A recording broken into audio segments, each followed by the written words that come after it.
just a second. Yes. So நான் ஏற்கனவே சொன்ன மாதிரி கம்பார்ட்மெண்டலைஸ் பண்ணி நம்ம வந்து இந்த செஷன்ஸை கொண்டு போறோம். Yeah, so hope the Supreme Court exam that particular session was helpful. A couple of information that I would like to reiterate, or I would like to add more points in it. அது என்னன்னு பாத்தீங்கன்னா first point வந்து it's regarding the special leave petition. So special leave petition அப்படின்றது பாத்தீங்கன்னா நான் reiterate பண்றேன், நான் சொன்னது கரெக்டா தான் சொல்லியிருந்தேன். I want to add one more point in it. So special leave petitionல வந்து பாத்தீங்கன்னா any aggrieved person லோயர் கோர்ட்ல வந்து அவருக்கான expected results கிடைக்கல அப்படின்ற போது he can appeal, I mean he can try to appeal to the Supreme Court using voice lower இருக்கா? இப்ப கேக்குதா? Am I audible? Am I audible clear and loud?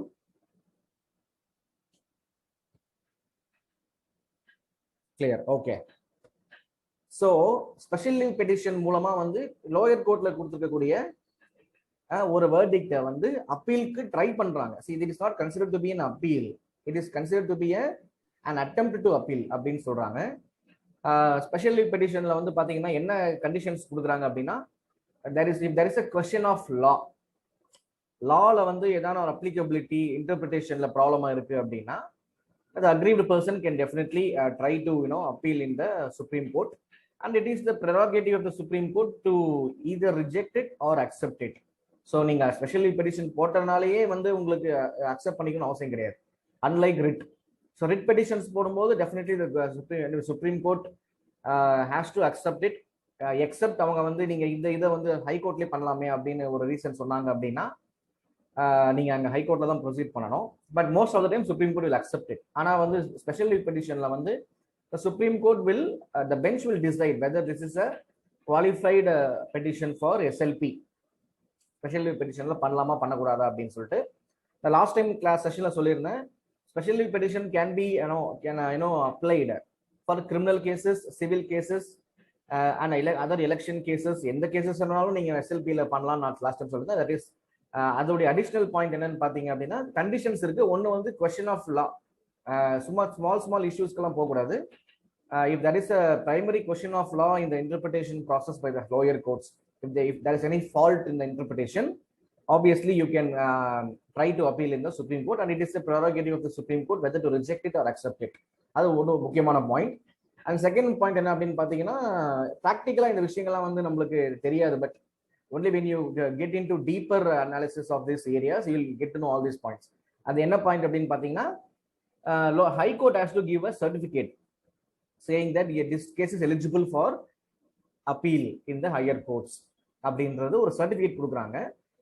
sometimes high court will not give that certificate saying that this is not qualified for appeal அப்படின்ற ஒரு சினாரியோல வந்து கொடுத்தாங்க அப்படின்னும் போது அந்த டைம்ல வந்து ஸ்பெஷல் லீவ் பெட்டிஷன் ஆப்ஷன் மூலமா வந்து the aggrieved person can appeal in the higher courts, which is the Supreme Court.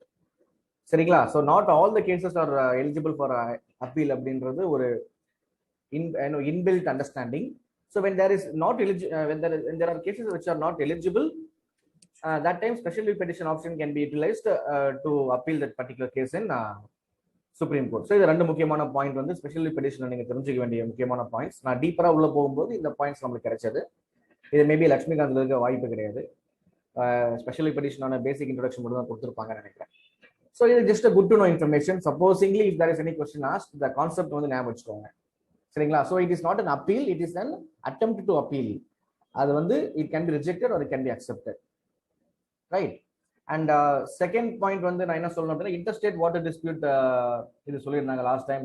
Laxmikanth புக்ல வந்து அதை வந்து சுப்ரீம் கோர்ட் தலையிட முடியாது அப்படின்னு சொல்லிட்டு ஐ திங்க் பிரியா சொல்லியிருந்தாங்கன்னு நினைக்கிறேன். So when I gone through the process, அதில் பார்க்கும்போது என்னன்னு பார்த்தீங்கன்னா, ஆர்டிகல் 262 பத்தி அவங்க மென்ஷன் பண்ணியிருக்காங்க. ஸோ ஆர்டிகல் 262 என்ன சொல்லுது அப்படின்னு பார்த்தீங்கன்னா, interstate water dispute tribunals, interstate water dispute has to be taken care by the parliament அப்படின்னு சொல்லி கான்ஸ்டியூஷன்ல சொல்லியிருக்காங்க. அதுக்கு ஏற்ற மாதிரி தான் நம்மளுக்கு வந்து 1958ல வந்து we have Interstate River Water Dispute Act இல்லைங்களா? ஸோ ISW or AC கொண்டு வந்திருக்காங்க. ஸோ அந்த ஆக்டின் படி தான் வந்து we should have a tribunal where the tribunal will have to hear both the I mean the grievances of all the states, and the tribunal will give an accord or an order an award. So அந்த tribunal award தான் வந்து final. அந்த ஆக்ட்ல சொல்லியிருக்கிறத சொல்றேன் நான். So அந்த அந்த award தான் வந்து final. And that is no court can be indulge in this review process அப்படின்ட்டு ஒரு வார்த்தை சொல்லியிருக்காங்க. No court has got the jurisdictions in the final award given by the tribunal அப்படின்ட்டு அந்த ஆக்ட்ல சொல்லியிருக்காங்க. பட் நிறைய கேசஸ்ல சுப்ரீம் கோர்ட் என்ன சொல்லி சுப்ரீம் கோர்ட் வந்து ஓவர் ரைட் பண்ணியிருக்காங்க. Because supreme court has got the superior authority in reviewing all the constitutional laws passed by the parliament, quasi-judicial bodies, tribunals like administrative tribunal, we have national green tribunal, அந்த மாதிரி எக்கச்சக்கமான ட்ரைபுனல்ஸ் இருக்கு இல்லைங்களா. So அந்த எந்த tribunal award pass பண்ணாலும் அதோடைய overlook பண்ணக்கூடிய அதிகாரம் வந்து சுப்ரீம் கோர்ட்டுக்கு இருக்கு அப்படின்னு நிறைய கேசஸ் சொல்லியிருக்காங்க. த recent example is the Kaveri river water tribunal. So அந்த காவிரி ரிவர் வாட்டர் ட்ரைபுனல் வந்து நம்ம 2008 சமயத்தில் வந்து நமக்கு ஒரு அவார்டு கொடுத்துருக்காங்க. அதை நம்ம எதிர்த்து நம்ம தமிழ்நாடு கவர்மெண்ட் மேல்முறையீடு செஞ்சிருக்காங்க. அதுதான் வந்து அந்த ஹிஸ்டரி ஆஃப் த கேஸ். இதை வந்து எப்படி பார்க்கலாம் அப்படின்னு பார்த்தீங்கன்னா, ஸோ இப்போ இது என்ன கன்க்ளூஷன் அப்படின்னு பார்த்தீங்கன்னா, few people, few lawyers say that only if the parliament has got the prerogative in handling the interstate water river dispute. But few lawyers says that constitutionally basic structure on the judicial review is the basic structure of the constitution. So any law passed under the land of this particular country can be reviewed by the honorable supreme court அப்படின்ட்டு சில lawyers content பண்றாங்க. நம்மளும் நிறைய examples பார்த்துருக்கோம். Kaveri river water tribunal பார்த்துருக்கோம். So வந்து supreme கோர்ட்டுக்கு there is an indirect prerogative in handling these cases. இது ஒரிஜினல் ஜூரிஸ்டிக்ஷன்ல வருமா இல்லை ஆப்பிள் ஜூரிஸ்டிக்ஷன்ல வருமான்னு அடுத்த கேள்வி வருது. அதுவும் வந்து ஒரு கிளியரா கொடுக்கல. ஏன்னா கிளியரா கொடுக்காத பட்சத்தில் வந்து we can consider it as an original jurisdiction sometimes, or sometimes we can consider it as an appellate jurisdiction. ஏன்னா அவார்டு கொடுத்து அதை அப்பீல் பண்ணி வாங்குறது appellate jurisdiction. ஒரிஜினலா வந்து டைரக்டா இன்டர்ஸ்டேட் நம்மளுக்கு ஆல்ரெடி பார்த்தோம் 3 கண்டிஷன்ஸ்ல நம்மளுக்கு வந்து ஒரிஜினல் ஜூரிஸ்டிக்ஷன்ஸ் ஃபாலோ ஆகுது. ஸ்டேட் டு ஸ்டேட்டுக்கும் problem, state with union territory problem, or central government with multiple ஸ்டேட்ஸுக்கு ப்ராப்ளம் வரும்போது சுப்ரீம் கோர்ட்டுக்கு மட்டும் தான் அந்த ஒரிஜினல் ஜூரிஸ்டிக்ஷன் இருக்கு.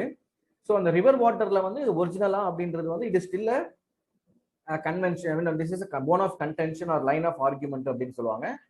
நிறைய லாயர்ஸ் வந்து இதுக்கு மாறுபட்ட கருத்துக்கள் சொல்லிட்டு இருக்காங்க. ஸோ அதுக்கான கிளியர் கன்க்ளூஷன் நம்மளுக்கு கிடைக்கல. மோர் இன்டர்பிரிட்டேஷன், மோர் லா வந்து நம்மளுக்கு கொஸ்டினபிளா வரும்போது சுப்ரீம் கோர்ட் வந்து அதுக்கு டீடைல் இன்ஸ்ட்ரக்ஷன் கொடுப்பாங்கன்னு நம்ம நம்புறோம். ஸோ இது வரைக்கும் நம்மளுக்கு அது வந்து எக்ஸாம் பாயிண்ட் ஆஃப் வியூல Laxmikanth just said that it is as per the act of interstate river water dispute act படி ஆர்டிகல் 262 படி நம்மளுக்கு வந்து இது சுப்ரீம் கோர்ட் தலையிட முடியாது, only by the way of appeal மட்டும் தான் பண்ண முடியும்னு சொல்றாங்க. அது தனியாக வச்சிருக்காங்க. But predominantly what we understand out of these points is it is still a argument kind of stuff அப்படின்றது நீங்க தெரிஞ்சுக்கணும். பட் எக்ஸாம் பாயிண்ட் ஆஃப் வியூல நீங்க தெரிஞ்சுக்கலாம். Article 262 and river water act படி பார்லிமெண்ட்டுக்கு தான் அந்த அதிகாரம் இருக்குன்றது நீங்க ஓரளவுக்கு தெரிஞ்சுக்கலாம். பட் இது வந்து ஒரு ப்ராப்ளமேட்டிக் ஏரியாவா இருக்கிறனால definitely UPSC will not get into this questions. ஏன்னா எப்பவுமே யூபிஎஸ்சி வந்து ஒரு சாலிட் எவிடன்ஸ் இருக்கக்கூடிய ஏரியாஸ்ல தான் கொஸ்டின்ஸ் கேட்பாங்க. ஏன்னா tomorrow they have to get the key for this question. So அப்போ வந்து ஏதாவது ஒரு ப்ராப்ளம் இருக்கிற ஏரியாஸ்லாம் வந்து அப்படி கண்டிப்பாக அவங்க கொஸ்டின்ஸ் எடுக்க மாட்டாங்க. இல்லை ஆல்ரெடி வந்து ஒரு ஆர்கியூமெண்ட்ல இருக்கக்கூடிய ஏரியாஸ், இந்த for example river water act வந்து ஒரிஜினல் ஜூரிஸ்டிக்ஷன்ல வருதா, இல்லை ஆப்பிள் ஜூரிஸ்டிக்ஷன்ல வருதா, இல்லை சுப்ரீம் கோர்ட்டே தலையிடவே முடியாதா அப்படின்ற ஏரியாஸ் எல்லாம் வந்து இன்னமும் குழப்பத்தில் இருக்கு. நம்ம நிறைய எக்ஸாம்பிள்ஸ் நம்ம பார்த்துருக்கோம். காவிரி ரிவர் வாட்டர் டிஸ்பியூட்ஸ் பார்த்துருக்கோம். ஸோ இந்த மாதிரி ஏரியாஸ் எல்லாம் ப்ராப்ளமேட்டிக்கா இருக்கிறனால definitely these questions cannot be asked, but our understanding is we have to read both article 262 and the river water act along with the article 124 and 147 of the supreme court. so இதுல வந்து நம்மளுக்கு எல்லாத்தையுமே நம்ம club பண்ணி தான் படிக்க வேண்டிய சூழ்நிலை இருக்கு. சரிங்களா? so இதுதான் வந்து ரெண்டு முக்கியமான points I would like to add up with the previous sessions. right? any doubts in this guys? இத நான் சொல்ற பாயிண்ட்ஸ் புரிஞ்சுதுங்களா? Sir. Yes. I mean, can you decode the name special leave? அதோட மீனிங் என்ன சார்? எதுக்காக அந்த பேர் வச்சிருக்காங்க? Okay, special leave அப்படின்றது வந்து the Supreme Court is allowing you to leave that particular lower court and apply in the Supreme Court. So you are leaving it, not special leave. So it is a kind of certificate. certificate or a privilege given to the aggrieved person by the highest court of the country to leave the lower court and give and appeal in the Supreme Court. That's special leave petition சொல்றாங்க. Yeah, it is not a kind of leave that you generally think of. So நல்ல point, நல்ல question தான் அது. ஏன் அதுக்கான meaning என்னன்னு கேட்கறது. But it is this the meaning. You are leaving the lower court and appealing in the highest court for your expected results or verdict. verdict pronounce பண்ண அப்புறம் போவோமா இல்ல இன்டர்மீடியட்ல கூட போலாமா ஸ்பெஷலி? நோ verdict pronounce பண்ணதுக்கு அப்புறம் தான் போக முடியும். லோயர் கோர்ட்ல verdict pronounce பண்ணதுக்கு அப்புறமா அதனுடைய இதை பார்த்துட்டு லீகாலிட்டியை பார்த்துட்டு அதுக்கப்புறமா தான் நீங்க அப்பீல் போக முடியும். எஸ்எல்பி மூலமா போகலாம், இல்லை நார்மல் கேசஸ்லயும் நீங்க போகலாம். நான் சொல்லியிருந்தேன் இல்லையா, கிரிமினல் கேசஸ், சிவில் சர்க்கம்ஸ்டன்சஸ்லாம் நீங்க போகலாம். But special leave petition only after the verdict. Everything is only after verdict தான். நீங்க அப்பீல் எப்படி டைரக்டா போக முடியும்? verdict வந்ததுக்கு அப்புறமா தான் அது உங்களுக்கு தெரியும், அது உங்களுக்கு ஃபேவரபுளா வந்திருக்கா இல்லையான்னு சொல்லிட்டு. அதுக்கப்புறமா தான் you have to decide whether you have to go to the appeal process or you will end up there அப்படின்னு. Yeah, okay, thanks. All right. And original ஜூரிஸ்டிக்ஷன்ல வந்து ஒன் பாயிண்ட் நான் ஆல்ரெடி சொல்லியிருந்தேன், அதர் பவர்ஸ்ன்ற இடத்துல கொடுத்துருப்பேன். நான் வந்து குரூப்லி மெசேஜ் போட்டிருப்பேன். Election disputes related to president and vice president, அதுவும் வந்து சுப்ரீம் கோர்ட்டுக்கான ஒரிஜினல் ஜூரிஸ்டிக்ஷன்ல தான் வருது. No other courts in the country will handle those areas including the election commission. சரிங்களா? ஸோ சுப்ரீம் கோர்ட்டுக்கு மட்டும் தான் டேரக்டா அந்த கேஸ் போகும். Election disputes or any question of doubt in the election process of president and vice president will be handled by Supreme Court exclusively, right? So இந்த மூணு முக்கியமான பாயிண்ட்ஸ் நான் ஏற்கனவே அதை நான் சொல்லியிருப்பேன். I would like to reiterate these things. ஏன்னா last time Bharat தான் கேட்டார், எது இதெல்லாம் வந்து டைரக்டா வந்து பார்ப்பாங்க அப்படின்னு ஒரு கொஸ்டின் கேட்டாங்க சுப்ரீம் கோர்ட். எது இதெல்லாம் பார்ப்பாங்க சொல்லுங்க சார் அப்படின்னு சொல்லியிருக்கும் போது ஆர்டிகல் 32 சொல்லியிருந்தேன். And I have also said original ஜூரிஸ்டிக்ஷன்ல அந்த மூணு கிரைட்டீரியா சொல்லியிருந்தேன். And third one is this particular election disputes related to vice president and president of the country. And SLB பத்தின எக்ஸ்ட்ரா இன்ஃபர்மேஷன் கொடுத்துருக்கேன். அண்ட் ரிவர் வாட்டர் டிஸ்பியூட் பத்தின detail information நான் கொடுத்துருக்கேன். Hope that is clear for everyone. So இன்னைக்கு session போயிடலாமா டைரக்டா? So இன்னைக்கு session எப்படி இருக்குன்னா கொஞ்சம் வித்தியாசமா இருக்க போது. பிகாஸ் இன்னைக்கு செஷன் வந்து I would like to give fundamental rights not by giving explanation on every article, because these are all everything is which has already been read by you in different arenas and understood by you in different platforms.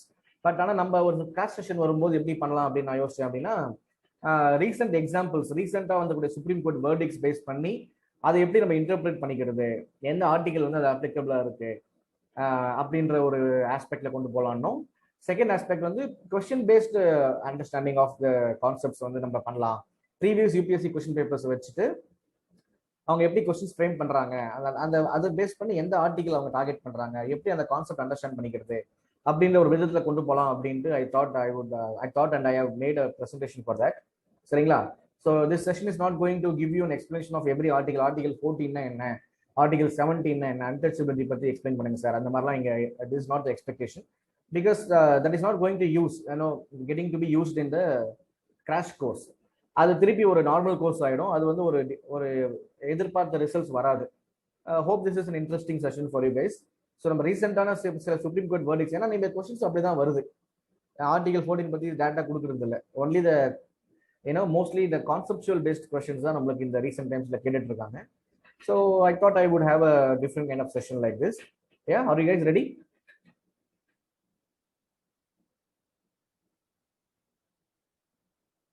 No one is ready? Okay. Right.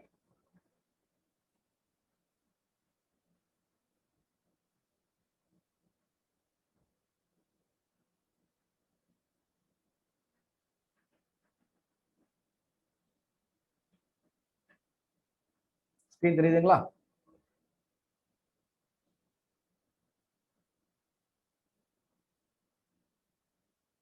Okay, right. Okay, ஓரமா வச்சிடலாம்.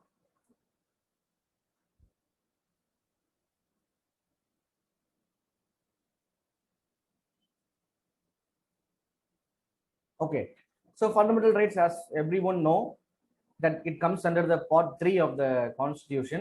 We will have a special session, ஒரு session வந்து we will discuss the important articles classes and sub classes என்னென்ன இருக்கு அப்படின்றத வந்து நம்ம தனியாகவே ஒரு செஷன் எடுப்போம். அது இப்போ இல்லை, maybe end of the session, ஏன்னா அப்பதான் ஒரு எக்ஸாம் பெர்ஸ்பெக்டிவ்ல வந்து ஒரு ஸ்கெலிட்டன் நம்மளுக்கு அண்டர்ஸ்டாண்டிங் ஆகும். ஸோ அந்த செஷன் எடுப்போம். But this particular session talks about fundamental rights, comes under part 3 of the Indian Constitution. And we all know that the fundamental rights we have imbibed from the American Constitution, Bill of Rights ல இருந்து நம்மளுக்கு American கான்ஸ்டிடியூஷன்ல இருந்து நம்ம இதை கடன் வாங்கின ஒரு முக்கியமான ப்ரொவிஷன்ஸ். அது ஒரு முக்கியமான பாயிண்ட் ஃபண்டமெண்டல் ரைட்ஸ் பொறுத்த வரைக்கும். And what else I can say in fundamental rights? Why fundamental rights are required அப்படின்னு பார்த்தீங்கன்னா இதுதான் concept. Why fundamental rights are required? ஏன் ரிக்வயர்ட் அப்படின்னா it is a basic human right. அதாவது பேசிக் ஹியூமன் ரைட்ஸ் தான் நிறைய ஃபண்டமெண்டல் ரைட்ஸாக மாறி இருக்கு. ஸோ அந்த பேசிக் ஹியூமன் ரைட்ஸ் நம்மளுக்கு தேவைப்படுது. And second one, we were colonized. India was a colonized country. So இன்னொரு கண்ட்ரி நம்ம மேல ரூல் பண்ணிட்டு இருக்கும்போது all our freedom were been abrogated இல்லையா? ஸோ ஃப்ரீடம் நம்மளுக்கு கிடைக்கல. அந்த மாதிரி டைம்ல வந்து to we struggled for that and to taste the fruits of freedom. Fundamental rights வந்து நம்மளுக்கு டைரக்டா இம்பாக்ட் கொடுக்கும். Because it is our right, நம்மளுடைய உரிமை இது. So it is an instrument to taste the freedom, the fruits of freedom அப்படின்றது fundamental rights உடைய முக்கியமான ஒரு cause. And what else I can say in fundamental rights என்னன்னு பார்த்தீங்க அப்படின்னா, ஒரு டெமோக்ராட்டிக் கண்ட்ரியில every citizen should have a fundamental right. Even monarchical based ஒரு கான்ஸ்டியூஷனா இருந்தாலும் சரி, வேற எந்த ஃபார்ம் ஆஃப் கவர்மெண்டா இருந்தாலும் சரி, ஃபண்டமெண்டல் ரைட்ஸ் அப்படின்றது வந்து அட்லீஸ்ட் 1 or 2 ரைட்ஸாவது நம்மளுக்கு சில கண்ட்ரீஸ்ல இருக்கும். Even worst purest form of communism based கண்ட்ரீஸா இருந்தா கூட, அது எங்கேயும் இல்லை, பட் ஆஸ் யூஷுவல் எங்கேயும் இல்லை, பட் இப்படியே அப்படி இருந்தா கூட 1 or 2 rights will be fundamental for them. So ஆனால் democratic country like India should have a larger aspect of fundamental rights. So நம்மளுக்கு இந்தியாவில் நம்மளுக்கு நிறைய ஃபண்டமெண்டல் ரைட்ஸ் இருக்கு. We know that Article 12 to 35 talks about the types of fundamental rights given to the Indian citizens, and few articles are applicable to foreigners as well. Enemy aliens நம்மளுக்கு எதிரி நாடுகள் தவிர மற்ற எல்லா மெம்பர்ஸ்க்கும் வந்து நம்மளுக்கு ஃபண்டமெண்டல் ரைட்ஸ், சில ஃபண்டமெண்டல் ரைட்ஸ் அப்ளிகபிள் ஆகும் அப்படின்றது நம்மளுக்கு தெரிய வருது இல்லைங்களா? ஸோ அதை வந்து சப் கேட்டகரைஸ் பண்ணியிருக்காங்க, இல்லை வந்து கேட்டகரைஸ் பண்ணியிருக்காங்க. உங்களுக்கு லக்ஷ்மிகாந்த் புக்ல இது கிடைச்சிருக்கும் உங்களுக்கு. 6 ஃபண்டமெண்டல் ரைட்ஸாக நம்ம பார்க்குறோம். Right to equality, right to freedom, right against exploitation, right to freedom of religion, cultural and educational rights, right of constitutional remedies. இல்லையா? இந்த மாதிரி செக்ஷன்ல படிங்க. ஏன்னா அப்பதான் இப்படிதான் கொஸ்டின்ஸும் கேட்கறாங்க. லாஸ்ட் டைம் ஒரு கொஸ்டின் வந்தது, நான் காட்டுறேன் பின்னாடி. இந்த பர்டிகுலர் அன்டச்சபிலிட்டி வந்து எந்த ரைட்ஸ்ல வருது அப்படின்னு கேட்டிருக்காங்க. ஸோ எந்த இதுல வருது அன்டச்சபிலிட்டி, எந்த ரைட்ஸ்ல வருதுன்னு நினைக்கிறீங்க? ஒரு பேசிக் ஈக்குவாலிட்டி. அன்டச்சபிலிட்டி வந்து ஈக்குவாலிட்டி இதுல வருதா? Okay, very good. Any other answers? Equality article 17. நீங்க கம்மா கொடுக்கணுமா இல்ல எப்படி? அது ஷான் பிரியா, நீங்க என்ன சொல்ல வரீங்க? Article 17. ஆர்டிகல் 17 எது? Untouchability article 17. ஸோ ஆர்டிகல் 17 எந்த இது கீழே வருது? Right to equality, sir. Yeah, correct. Very good. அதே மாதிரி if I ask you about human trafficking and forced labor, எதுல வருது?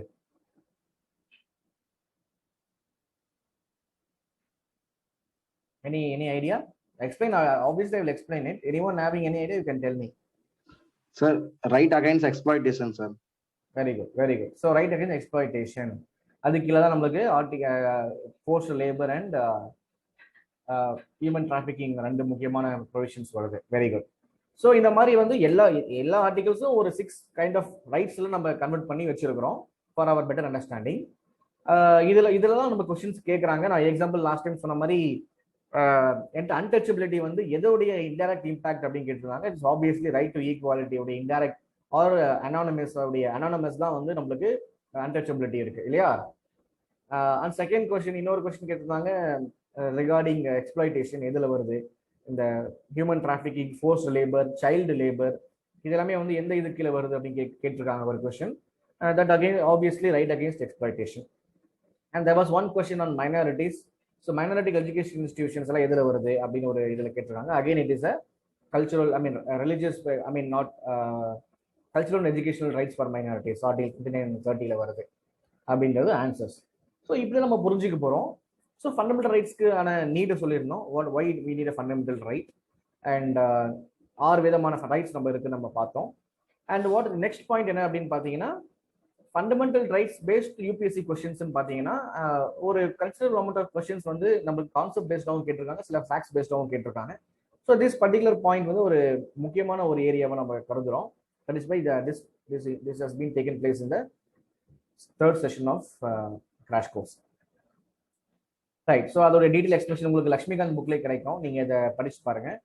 இதோட செல்ஃப் எக்ஸ்பிளனேட்டரி தான். ஏன்னா நம்ம வந்து இதை வந்து நம்ம கொஸ்டின் பேஸ்டாகவும் பார்க்கலாம் அண்ட் ரீசெண்ட் எக்ஸாம்பிள் பேஸ்டாகவும் பார்க்கலாம். So given you a particular presentation for detailed explanation of all these articles. Right.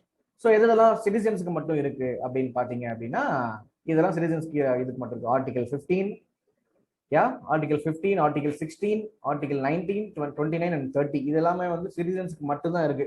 ஏன் சிட்டிசன்ஸ்க்கு மட்டும் தான் இருக்கு?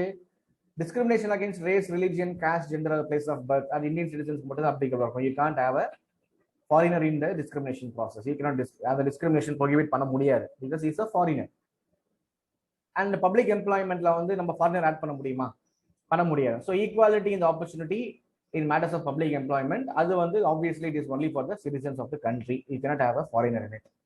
அதே மாதிரி ஆர்டிகல் 19 பார்த்தீங்கன்னா எல்லா ஃப்ரீடமும் வந்து நம்மளுடைய இந்தியன்ஸ்க்கு மட்டும் தான் இருக்கு. ஏன்னா ஃபாரினர்ஸ் உள்ள வந்துட்டா நம்ம சாவர்னிட்டிக்கு எடுத்துரும். So sovereignty of India will be under question if you allow foreigners இந்த ஆர்டிகல் 19 ப்ராசஸ். ஸோ அவங்களுக்கான ஃப்ரீடம் கொடுத்துரும் அப்படின்னா it will be a problem. ஏன்னா ஃபார் எக்ஸாம்பிள் வந்து ஒரு ஃபாரினர் வந்து நான் ஜம்மு அண்ட் காஷ்மீர் தான் தங்குவேன் அப்படின்னு சொல்றாரு. அப்படி பண்ண முடியுமா? We have the important provision இல்லையா? இங்க என்ன கொடுத்துருக்காங்க? ரெசிடென்ஸ் இந்தியன் சிட்டிசன்ஸ்க்கு எங்கனாலும் தங்கலான் இருக்கு. ப்ரொவைட் சம் ரெஸ்ட்ரிக்ஷன்ஸ் இருக்கு. ஃபாரினர்ஸ்க்கு அந்த மாதிரி இருக்கா? Foreigners will have to tell where you are going to reside before the embassy. எம்பசிலையும் சொல்லணும், ஆர் இமிகிரேஷன் ப்ராசஸ்லையும் சொல்லணும். விசா அப்ளை பண்ணும்போது நீங்க எங்க தங்க போறீங்கன்னு சொல்லணும். So we have a restriction. ஏன் அப்படி ரெஸ்ட்ரிக்ஷன் இருக்குன்னா, ஃபாரினர்ஸ்க்கு வந்து நிறைய சில ஃபாரினர்ஸ் வந்து மோட்டிவேஷனோட வருவாங்க, சில மோட்டிவேஷனோட வந்து நம்மளை வந்து பாதிக்கப்பட்டு அனுப்பிச்சு விட்டுருவாங்க. ஸோ அந்த மாதிரி சுச்சுவேஷனை தடுக்கிறதுக்காக தான் நம்ம வந்து அவங்களுக்கு இந்த பர்டிகுலர் ஃப்ரீடமை கொடுக்கல அப்படின்றது முக்கியமான விஷயம். And protection of cultural, language and script of minorities அதுவும் வந்து இந்தியன் சிட்டிசன்ஸ்க்கு மட்டும்தான் இருக்கு. And right of minorities establish and administer education institutions அதுவும் இந்தியன் சிட்டிசன்ஸ்க்கு மட்டும்தான் இருக்கு. நம்மளுடைய இதில் என்ன மைனாரிட்டிஸ் பேசுறாங்க அப்படின்னு பார்த்தீங்கன்னா, மைனாரிட்டிஸ்ன்ற வார்த்தைக்கு எக்ஸ்பிளேஷன் கொடுக்கல கான்ஸ்டியூஷன்ல. ஞாபகம் வச்சுக்கோங்க, முக்கியமான point. There is no explanation given in constitution for the word minority. என்ன மாதிரி மைனாரிட்டின்னு கொடுக்கல. நம்ம என்ன இன்டர்பிரேட் பண்றோம் அப்படின்னு பார்த்தீங்கன்னா, linguistic minorities, linguistic minorities and இந்த ரிலீஜியஸ் மைனாரிட்டிஸ் மட்டும் தான் நம்ம பார்க்குறோம். ஸோ ரிலீஜியன் அண்ட் லிங்குவிஸ்டிக் பேஸ்ல தான் நம்மளுக்கு ஃபண்டமெண்டல் ரைட்ஸ் கொடுத்துருக்காங்க. ஸோ அதை தான் நம்ம வந்து இன்டர்பிரேட் பண்றோம். If there is a question or a statement asked in the exam saying that minorities-க்கான டீட்டெயில் எக்ஸ்பிளேஷன் கொடுத்துருக்காங்க கான்ஸ்டியூஷன் அப்படின்னு கேட்டாங்கன்னா இட் இஸ் ராங். சரிங்களா? அண்ட் சிட்டிசன்ஸ் அண்ட் ஃபாரினர்ஸ் ரெண்டு பேருக்குமே இருக்கக்கூடிய ரைட்ஸ் என்னன்னு பாத்தீங்கன்னா, article 14 of course everyone is equal before law. ஒரு ஃபாரினர் வந்து இந்தியன் சாயில்ல என்ன ரிப்பீட் பண்ணணுமா? ரிப்பீட்னா என்ன ரிப்பீட் பண்ணணும்? எந்த பாயிண்ட் ரிப்பீட் பண்ணணும்? சார் அந்த மைனாரிட்டிஸ் பத்தி சொன்னீங்கல்ல சார், அது ரிப்பீட் பண்ணுங்க சார். அவங்களுடைய அதாவது என்னென்ன டைப் ஆஃப் மைனாரிட்டிஸ் இருப்பாங்க, ஓவரால் மைனாரிட்டிஸ் அப்படின்னு பார்த்தீங்கன்னா, யாரெல்லாம் மெஜாரிட்டிலையோ அவங்களாம் மைனாரிட்டிஸ். அதாவது அவங்களுடைய லாங்குவேஜோ இல்லை அவங்களுடைய கல்ச்சரோ இல்லை அவங்களுடைய ரிலீஜியனோ ஒரு கண்ட்ரியில மெஜாரிட்டியா இல்லாத பட்சத்துல ஒன்லி மினிஸ்கியூல் லெவலில் தான் அவங்க இருக்கிறாங்க அப்படின்ற பட்சத்தில் அவங்க மைனாரிட்டிஸாக கருதப்படுறாங்க. இப்போ இந்தியாவில் வந்து ரிலீஜியஸ் மைனாரிட்டிஸ் யாரு? ரிலீஜியஸ் மெஜாரிட்டிஸ் யாரு? So called Hindus. Religious minorities வந்து முஸ்லிம்ஸ், கிறிஸ்டியன்ஸ், ஜொராஸ்ட்ரியன்ஸ், ஜெயின்ஸ் எல்லாருமே நம்மளுக்கு வராங்க. ஸோ ஜெயின்ஸ் வந்து இந்துல சேர்த்துக்கிறாங்க. But predominantly Muslims, Christians and Zoroastrians வந்து நம்மளுக்கு மைனாரிட்டிஸாக இருக்கிறாங்க. லிங்குவிஸ்டிக் மைனாரிட்டிஸ்ல பார்த்தீங்கன்னா, இப்போ உருது வந்து ஒரு முக்கியமான லாங்குவேஜ், நம்ம பெருசாக பேசக்கூடிய லாங்குவேஜ் கிடையாது. ஸோ அந்த மைனாரிட்டி அந்த லிங்குவிஸ்டிக் பேஸ்ட் மைனாரிட்டி சில லாங்குவேஜஸ் வந்து ஒன்லி லிமிடெட் பீப்புள் தான் பார்ப்பாங்க, பேசுவாங்க. Not every one will speak that language. So அந்த மாதிரி லாங்குவேஜ் பேசக்கூடிய குரூப்ஸ் உடைய ரைட்ஸையும் பாதுகாக்கணும். அதுதான் வந்து நம்மளுடைய ஃபண்டமெண்டல் ரைட்ஸ் உடைய பியூட்டியே. we are not, this government or this constitution is not only for majority, it is also but also for protecting the rights of minority. அதுதான் ஒரு democratic countryக்கான ஒரு அழகே. When you call yourself as a democratic country, how will you say that you are a democratic country? One of the important areas where you can showcase that you are a democratic country is when you protect your minorities in your own country, when you give rights to the minorities, to take care of their culture, to take care of their language, to profess their own religion without any limits. அப்பதான் நம்ம ஒரு democratic கண்ட்ரின்னு சொல்லப்படுவோம் இல்லையா? So அதுதான் முக்கியமான ஒரு instrument தான் இருக்கு. இந்த பர்டிகுலர் 29 and 30 வந்து டைரக்டா வந்து நம்மளுக்கு கான்ஸ்டிடியூஷன்ல இதெல்லாம் வந்து நம்மளுக்கு மைனாரிட்டிஸ், இவங்க தான் மைனாரிட்டிஸ் டீட்டெயில் எக்ஸ்பிரஷன் கொடுக்கல. நம்ம இன்டர்பிரேட் பண்றோம். என்னென்ன மைனாரிட்டிஸ் நம்ம சொல்லப்படுறது அப்படின்னு பாத்தீங்கன்னா, linguistic minorities and religious minorities, இவங்க ரெண்டு பேர் தான் நம்மளுக்கு கான்ஸ்டிடியூஷன்ல நம்ம ஆர்டிகல் 29 and 30 நம்ம டிஸ்கஸ் பண்றோம். வேற எந்த மைனாரிட்டிஸும் நம்ம பாக்குறது இல்லை. அதுதான் முக்கியமான மைனாரிட்டிஸ் இதுல நம்ம டிஸ்கஸ் பண்றோம். இப்ப புரிஞ்சுங்களா?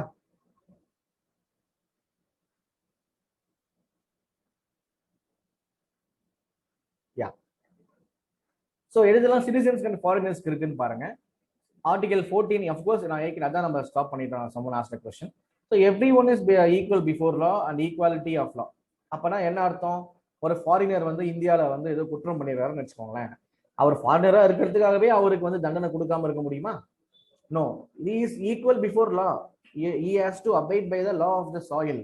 இப்ப சவுதி அரேபியாவுக்கு நம்ம ஒர்க் பண்ண போறோம் அப்படின்னா அந்த சாயில் இருக்கக்கூடிய லா நம்ம அபைட் பண்ணி தான் ஆகணும். அப்ப என்ன அர்த்தம்? இது அதோட இம்ப்ளிசிட் மீனிங் என்ன?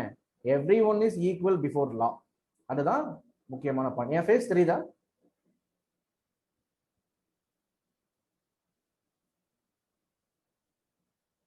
Can you see my face, guys? Okay. So everyone is equal before law. So அது வந்து சிட்டிசன்ஸ்க்கு மட்டும் இல்லாம ஃபாரினர்ஸ்க்கும் இருக்கும். இதெல்லாம் ரொம்ப முக்கியமான ஏரியா. இங்க தான் क्वेश्चंस கேக்குறாங்க. So I need attention everyone. சரிங்களா? ஆர்டிகல் 20 என்ன சொல்லுது? Respect of conviction for offences. Protection respect. அதாவது ஏதோ ஒரு அஃபென்ஸ் பண்ணிடுறாங்க. ஃபார் எக்ஸாம்பிள் வந்து ஃபாரினர் அஃபென்ஸ் பண்ணிடுறாரு இந்தியால வந்து, அவர் டைரக்டா அரெஸ்ட் பண்ணி உள்ள போட்டுற முடியுமா? போட முடியாது. he has the right to protest in the conviction. என்ன ரீசனுக்காக நீங்க என்ன அரெஸ்ட் பண்றீங்க, என்ன ரீசனுக்காக அரெஸ்ட் பண்றீங்க, வாரண்ட் கொடுங்க, எனக்கு என்னோட லாயர் கிட்ட பேசணும். இந்த மாதிரி சில பேசிக் ரைட்ஸ் வந்து நம்ம ஃபாரினர்ஸ்க்கும் கொடுக்குறோம். Just by arbitrarily we cannot arrest a foreigner. அது வந்து என்ன அர்த்தம்? again we are giving equal freedom to the foreigner as well as he is considered to be அதாவது citizens of இந்தியாக்கு என்ன ரைட்ஸ் இருக்கோ அதே ரைட்ஸ் ஃபாரினர்ஸ்க்கு கொடுக்குறோம் in terms of prohibition in respect of conviction for offenses. சரிங்களா? unless and until if that is a proved conviction, the person cannot be arrested. சரிங்களா? So அது முக்கியமான ஒரு பாயிண்ட். தேர்ட் ஒன் வந்து article 21, life and personal liberty எல்லாருக்குமே இருக்கு. Not only citizens and foreigners, எல்லாருக்குமே வந்து நம்மளுக்கு இந்த இந்தியன் சாயில்ல வந்து ரைட் டு லைஃப் இருக்கு அப்படின்றது இது காமன் எல்லாருக்கும் தெரிஞ்ச விஷயங்கள் தான். அண்ட் ஆர்டிகல் 21 எலிமெண்டரி எஜுகேஷன் ரொம்ப முக்கியமான பாயிண்ட். எலிமெண்டரி எஜுகேஷனும் வந்து ஃபாரினர்ஸ்க்கு இங்க இருக்கு. ஃபாரினர்ஸுடைய குழந்தைங்க இப்போ வந்து இவங்களுடைய குழந்தைங்க வராங்கன்னு வச்சுக்கோங்களேன், வேற கண்ட்ரிஸுடைய எம்பசிஸ் இங்க இருக்கு, அவங்களுடைய குழந்தைங்க சில வேற ஃபாரினர்ஸ் வந்து இங்க எம்ப்ளாய்மெண்ட்டுக்காக வந்திருக்காங்கன்னு வச்சுக்கோங்களேன், அவங்களுடைய குழந்தைகள்லாம் வந்து நம்ம அவங்களுக்கு எஜுகேஷன் கொடுக்க முடியாதுன்னு சொல்ல முடியாது. we have to give them education. அதுதான் எலிமெண்டரி எஜுகேஷன் வரைக்குமான கண்டிப்பா நம்ம கொடுத்தாகணும். அது வந்து நம்மளுக்கு அவங்களுக்கு கொடுக்கப்பட்ட ஃபண்டமெண்டல் ரைட்ஸ் இந்தியன் கான்ஸ்டிடியூஷன்ல. அது ஒரு அமெண்ட்மெண்ட் மூலமா வந்தது. ஆர்டிகல் 21A மூலமா நம்மளுக்கு அது கொடுக்கப்பட்டிருக்கு. And protest against arrest detention அதை நான் ஆல்ரெடி சொல்லியிருந்தேன்.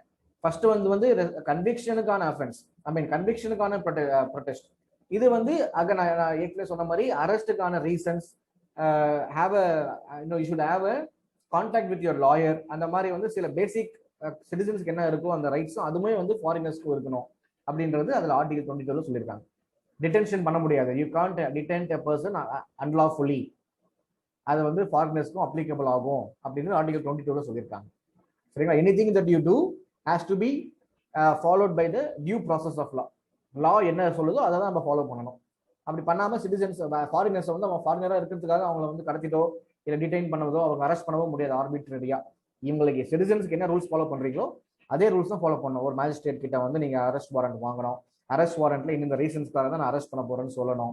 அவருக்கான போதுமான அளவுக்கு டைம் கொடுக்கணும். அவர்கிட்ட அவருடைய லாயர் அவர்கிட்ட கன்சல்ட் பண்றதுக்கு டைம் கொடுக்கணும். அதே மாதிரி அவருக்கு பெயிலுக்கும் வந்து அவருக்கு வாய்ப்புகள் இருக்கு. நீ ஃபாரினர் இருக்கனால பெயில் தர முடியாதுன்னு சொல்ல முடியாது, அவருக்கு பெயிலுக்கும் வாய்ப்புகள் இருக்கு. ஸோ எல்லா விதமான லீகல் ஆப்ஷன்ஸும் அவருக்கு ஓப்பனா இருக்கு. இது எங்கிருந்து அவருக்கு தரப்பட்டிருக்கு? Fundamental ரைட்ஸ்ல தரப்பட்டிருக்கு, article 22. சரிங்களா? அகைன் டிராஃபிக்கிங், இதெல்லாம் வந்து பேசிக்ஸ், இதெல்லாம் ஹியூமன் ரைட்ஸ்க்கு வருது. ஸோ ஹியூமன் ரைட்ஸ் எல்லாம் இது வரனால சிட்டிசன்ஸ்க்கும் ஃபாரினர்ஸ்க்கும் சேம் தான். எதெல்லாம் பேசிக் ஹியூமன் ரைட்ஸை கன்சிடர் பண்றாங்களோ அதெல்லாமே வந்து சிட்டிசன்ஸ்க்கும் ஃபாரினர்ஸ்க்கும் இருக்குன்றது நம்மளுடைய அண்டர்ஸ்டாண்டிங்கா இருக்கணும். சப்போஸிங்லி இது நீங்க படிக்காம போயிட்டா கூட, நாளைக்கு இதை மறந்துட்டா கூட, நாளைக்கு கொஸ்டின் கேட்கும்போது anything that is considered to be the human right, நம்மளுடைய காமன் சென்ஸ் தெரியும் இல்லையா, எதுலாம் ஹியூமன் ரைட்ஸ் சொல்லிட்டு, அந்த ஹியூமன் ரைட்ஸ் பேஸ் பண்ணி ஏதாவது ஒரு பர்டிகுலர் ஃபண்டமெண்டல் ஃப்ரீடமோ ஃபண்டமெண்டல் ரைட்ஸோ இருக்கு அப்படின்னா கண்டிப்பா அது ஃபாரினர்ஸ்க்கும் அப்ளிகபிள் ஆகுன்றது கான்செப்ட் கிளாரிட்டி. சரிங்களா? ஸோ ஆர்டிகல் 22 நம்ம பார்த்தோம். ஆர்டிகல் 23 டிராஃபிக்கிங், அதையும் பண்ணக்கூடாது. ஃபோர்ஸ் லேபரும் நம்ம செய்யக்கூடாது அவங்கள, ஏன்னா அதெல்லாம் basic human rights.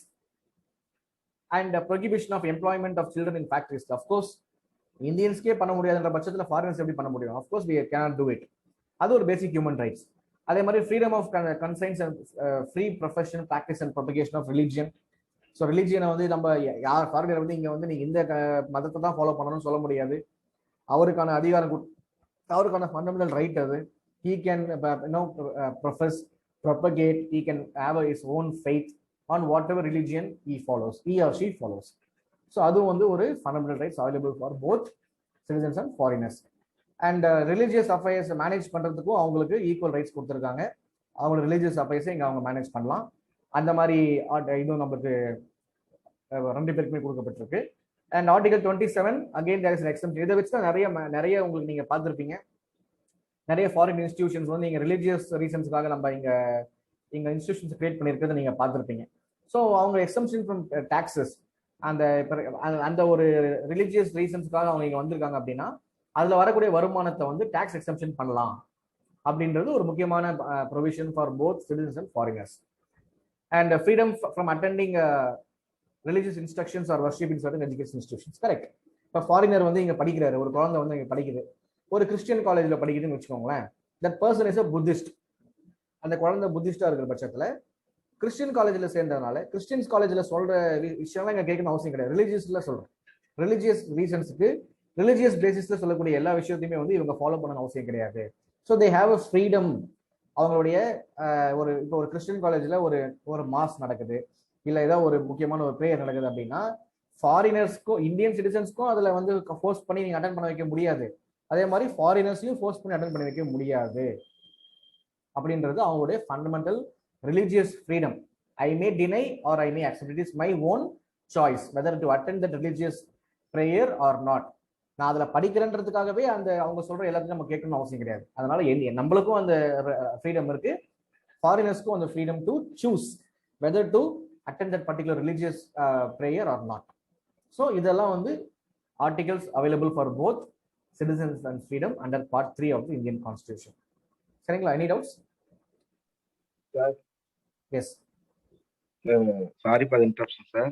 Sir, Article 21 பாத்தீங்கன்னா சார், இப்போ procedure establish law and due process லான்னு சொல்றாங்கல்ல சார், ஆமா, அது எதுக்காக சார்? இல்ல ஆர்டிகல் 21 பத்தி கேக்குறீங்களா, இல்ல difference between procedure established by law and due process of law? Sir difference தான் சார் கேக்குறேன். டிஃபரன்ஸ் நம்ம பார்ப்போம், ஏன்னா இப்போ நம்ம இதை முடிச்சிருவோம். ஏன்னா ப்ரொசீஜர் எஸ்டாப்ளிஷ்ட் பை லா அப்படின்றது வேற, டியூ ப்ராசஸ் ஆஃப் த லா அப்படின்றது வேற. ஏன்னா எஸ்டாப்ளிஷ் ஆன லாவை ஃபாலோ பண்றது ப்ரொசீஜர் எஸ்டாப்ளிஷ்ட் பை லா. அந்த லாவுடைய டியூ ப்ராசஸை ஃபாலோ பண்றது டியூ ப்ராசஸ் ஆஃப் லா. அது டீடைல் எக்ஸ்பிளேஷன் நம்ம பார்ப்போம். இப்போதைக்கு நம்ம இதை முடிச்சிருவோம், டிபேட் ஆயிடுவோம். சரிங்களா? Lot of things are there to cover. அந்த क्वेश्चन பார்க் பண்ணி வைங்க. I will answer it in end of the session. Okay sir, thank you sir. Alright. So இது வரைக்கும் ஏதாவது டவுட்ஸ் இருக்காங்க? Fundamental rights for both citizens and foreigners and only for citizens. Sir சொல்லுங்க. why article 15 only to Indian citizens, not to foreigners? why article 15 is only to citizens? என்ன article 15 வந்து discrimination prohibit பண்ணது. Discriminate பண்ணலாம் நம்ம foreigners. ஏன் நம்ம, அதாவது நம்மளுக்கான அடிப்படை விஷயங்கள் நம்மளுக்கு மட்டும் தான் கிடைக்கணும், ஃபாரினர்ஸ்க்கு கிடைக்க வேண்டிய நீடு கிடையாது இந்த ஏரியால. இப்போ பிளேஸ் ஆஃப் பர்த் வச்சு நம்ம டிஸ்கிரிமினேட் பண்ணக்கூடாது. ஃபார் எக்ஸாம்பிள் வந்து இந்தியன் பிரசிடென்ட் வந்து இந்தியன் சிட்டிசனா இருக்கணும்னு சொல்லி நம்மளுக்கு ஒரு குவாலிஃபிகேஷன் கிரைட்டீரியா இருக்கு. ஒரு ஃபாரினர் வந்து இந்தியன் பிரசிடென்டா நம்ம கண்டெஸ்ட் பண்ண முடியுமா? I'm asking you a question. முடியாது sir. Why it is not possible? Criteria கொடுத்திருக்காங்க. பிரசிடென்ட்ல வந்து only Indian citizens has to participate. அதோட பேக்ரவுண்ட் என்ன? ஏன் அந்த கிரைட்டீரியா வச்சிருக்காங்க? அது பேக்ரவுண்ட் என்னன்னு பாருங்க. சார் பேக்ரவுண்ட்னா இது இந்தியா, அதனால இந்தியன் சிட்டிசன்ஸ் தான் ரூல் பண்ணணும். அதேதான் இந்த ஆர்டிகல் 15 சொல்லுது. So place of birth through discrimination வந்து இந்தியன்ஸ்க்கு பண்ணக்கூடாது, ஆனால் ஃபாரினர்ஸ்க்கு பண்ண முடியும். இந்த மாதிரி பப்ளிக் எம்ப்ளாய்மெண்ட்ல வந்து முக்கியமான போஸ்டிங்ஸாக இருக்கட்டும், இதெல்லாம் வந்து இந்தியன் சிட்டிசன்ஸ்க்கு மட்டும் தான் இருக்கணும். அதுல இந்தியன் சிட்டிசன்ஸ்ல இந்த 5 கிரைட்டீரியால வந்து R² சிஎஸ்பி நம்ம ஷார்ட்டா சொல்லுவோம். ஸோ அந்த 5 கிரைட்டீரியால வந்து நம்ம டிஸ்கிரிமினேட் பண்ணக்கூடாது, ஆனால் ஃபாரினர்ஸ் டிஸ்கிரிமினேட் பண்ணலாம். ஏன்னா நம்மளுடைய சாவர்னிட்டியை நம்ம என்ஷோர் பண்ணணும் அப்படின்றதுக்காக இந்த ஆர்டிகல் கொடுத்துருக்காங்க. That is why this is only for citizens, not for foreigners. ஏன்னா நீங்க இந்த பர்டிகுலர் ஃப்ரீடம் வந்து நம்மளுக்கு எல்லாரும் கொடுத்தோம்னு வச்சுக்கோங்க, நாளைக்கு வந்து everyone can come and contest இந்த எலெக்ஷன் ப்ராசஸ். ஒரு எக்ஸாம்பிள் எலெக்ஷனா நிறைய ரீசன்ஸ் இருக்கு. One of the easiest way to understand this article is election process. நாளைக்கு ஒரு ஃபாரினர் வந்து இந்தியன் பிரசிடென்ட்டுக்கு எலெக்ஷன் நிற்கலாம் இந்த ஆர்டிகல் இல்லைன்னா. So we have to discriminate on certain grounds where foreigners are discriminated on certain grounds in the Indian election or Indian political affair process or Indian administrative process. சரிங்களா? You got my point? Okay sir, thanks sir. Yeah, right. So எல்லாமே clear-ஆ? For others? Clear guys?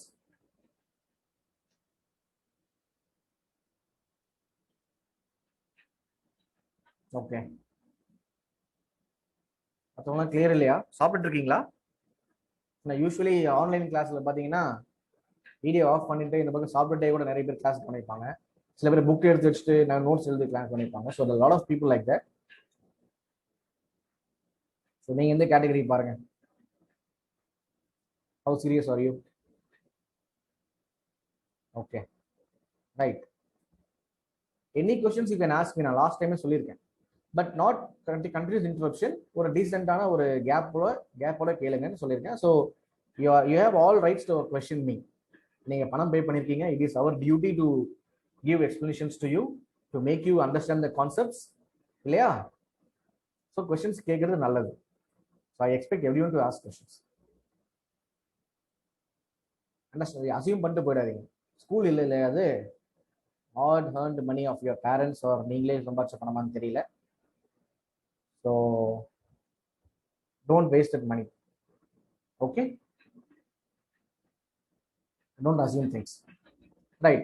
என்னென்ன conditions பார்த்துருவோம். இதுல தான் questions நம்ம இதுதான் இதை வச்சுட்டு நம்ம கான்செப்ட் அண்டர்ஸ்டாண்ட் பண்ணிக்க முடியும். என்னுடைய பார்த்துருப்பீங்க நீங்க சார், என்னுடைய இது ஸ்லைட்ஸ் பார்த்தீங்கனாலே எதுவுமே வந்து எக்ஸ்பிளனேஷன் ஆஃப் த ஆர்டிகல்ஸ் இருக்காது.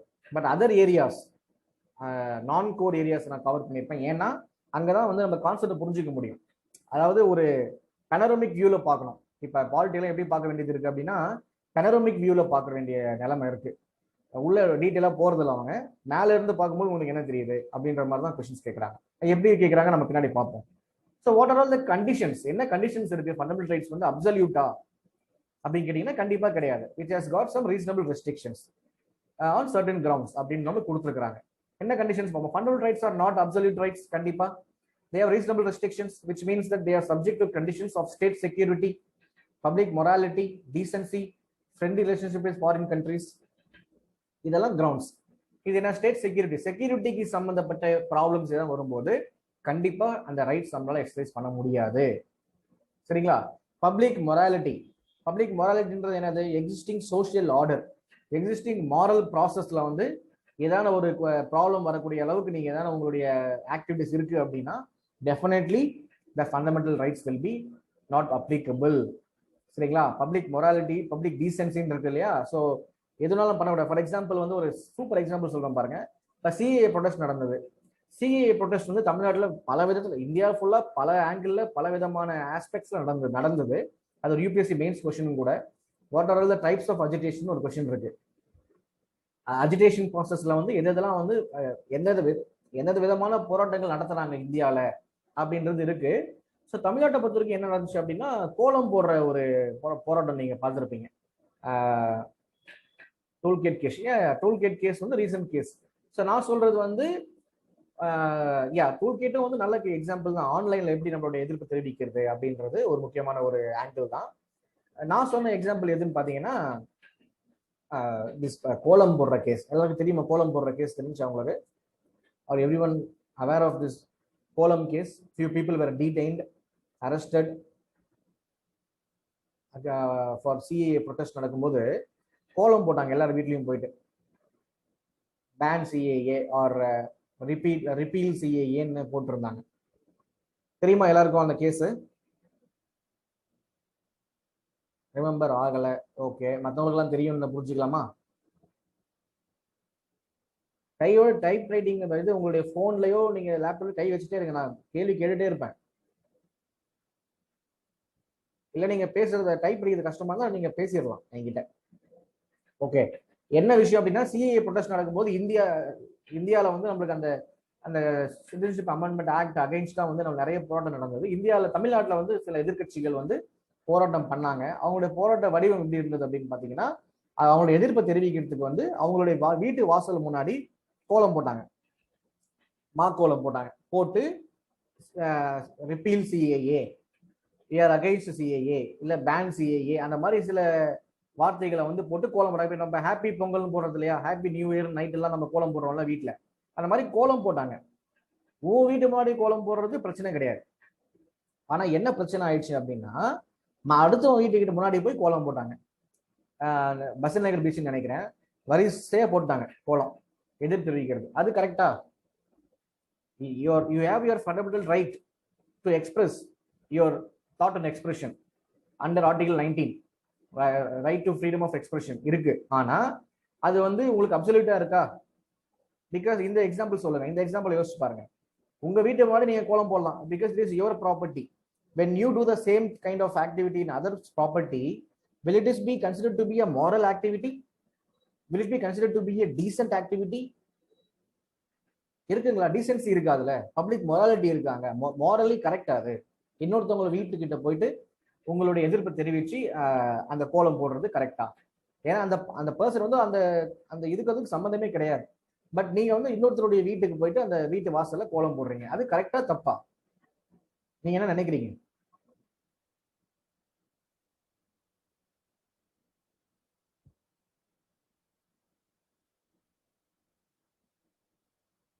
தப்பு. ஓகே, மத்தவங்க கரெக்ட் நினைச்சுக்கலாமா? Okay, only girls are saying wrong.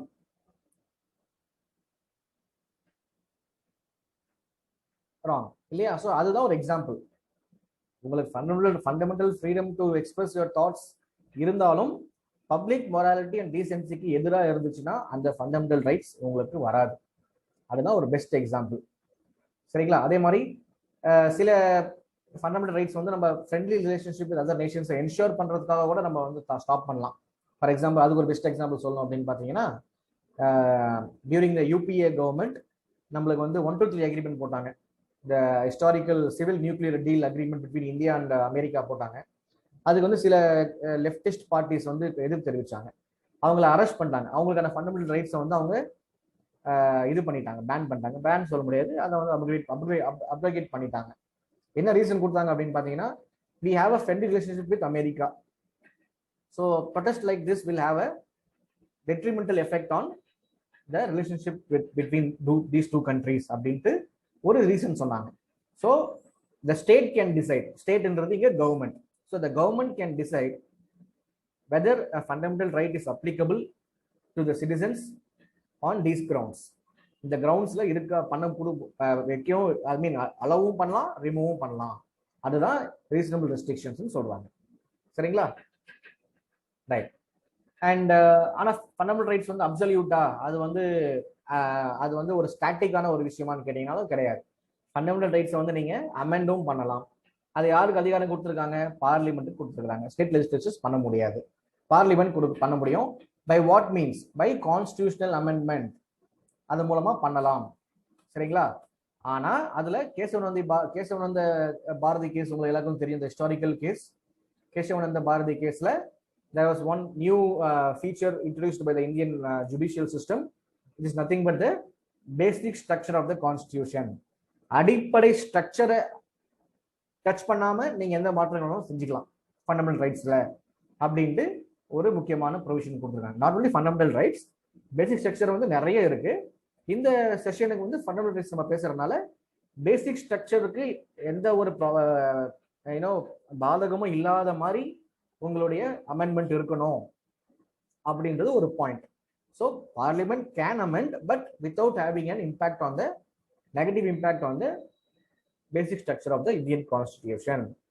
சரிங்களா? அது ஒரு முக்கியமான point.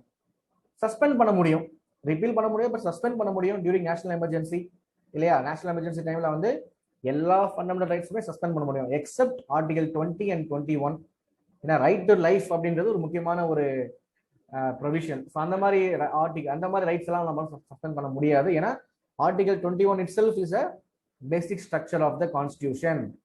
Right to life and personal liberty வந்து நம்மளுடைய பேசிக் ஸ்ட்ரக்சரா இருக்கு. அதனால அதை ரிப்பீல் பண்ண முடியாது, ஐ மீன் சஸ்பெண்ட் பண்ண முடியாது அப்படின்றது ஒரு முக்கியமான பாயிண்ட். சரிங்க, மற்ற ரைட்ஸ்லாம் நீங்க சஸ்பெண்ட் பண்ணலாம். 14, 15, 16, 17 அதெல்லாம் சஸ்பெண்ட் பண்ணலாம். சஸ்பெண்ட் தான் பண்றாங்க, மறுபடியும் அந்த எமர்ஜென்சி முடிஞ்ச உடனே இந்த இது வந்துடும், இந்த பர்டிகுலர் ஃபண்டமெண்டல் ரைட்ஸ் நம்மளுக்கு எனேபிள் ஆகிடும். ஆனால் அந்த எமர்ஜென்சி ப்ரொவிஷன்ஸ் வந்தா இது சஸ்பெண்ட் ஆகிடும். எமர்ஜென்சி ப்ரொவிஷன்ஸ் வெளியே போயிடுச்சுன்னா இந்த சஸ்பென்ஷன் வந்து வெளியே போயிட்டு ஆக்டிவேட் ஆகிடும். புரிஞ்சுங்களா? Right. And what else? Application of fundamental rights can be restricted in an area. Yeah, martial law, military rule எல்லாம் வந்து நம்மளால ஃபண்டமெண்டல் ரைட்ஸ் என்ஷூர் பண்ண முடியாது. இப்போ ஒரு மிலிட்ரியில பாத்தீங்கன்னா ஹியூமன் ரைட்ஸையே மீறின சில விஷயங்கள் இருக்கலாம். ரொம்ப ரிகரஸ் ட்ரைனிங் இருக்கும். உங்களுக்கு வந்து அடிப்படை ஃபுட்டு விஷயங்கள் கூட நம்மளுக்கு தராம கூட நம்ம கேம்ப்ல போடுவாங்க. ஏன்னா ஜங்கிள் சஃபாரின்னு ஒரு விஷயங்கள் இருக்கு, ஜங்கிள் கேம்ப் இருக்கு. அந்த மாதிரி ஏரியாஸ்லாம் பார்த்தீங்கன்னா அடிப்படை ஃபுட்டே இருக்காது. அப்போ போய் நீ வந்து என்னோட ஃபண்டமெண்டல் ரைட்ஸ் பாதிக்கப்படுதுன்னு பேச முடியாது. அதே மாதிரி you cannot question your superior authority unwantedly. உங்களுக்குன்னு ஒரு மெக்கானிசம் கொடுத்துருக்காங்க, அதில் தான் நீங்கள் ஃபாலோ பண்ணணும். டேரக்டாக கொஸ்டின்ஸ் கேட்க முடியாது. அந்த மாதிரி சில பேசிக் ரைட்ஸை வந்து அங்கே இது பண்ணியிருக்காங்க, ரெஸ்ட்ரிக்ட் பண்ணியிருக்காங்க. ஏன் அப்படின்னு பார்த்தீங்கன்னா தட் இஸ் இந்த ஸ்பிரிட் ஆஃப் த மிலிட்ரி அப்படின்றது வந்து பாலடைஞ்சு போயிடும் அப்படின்ற ரீசனுக்காக கொடுத்துருக்காங்க.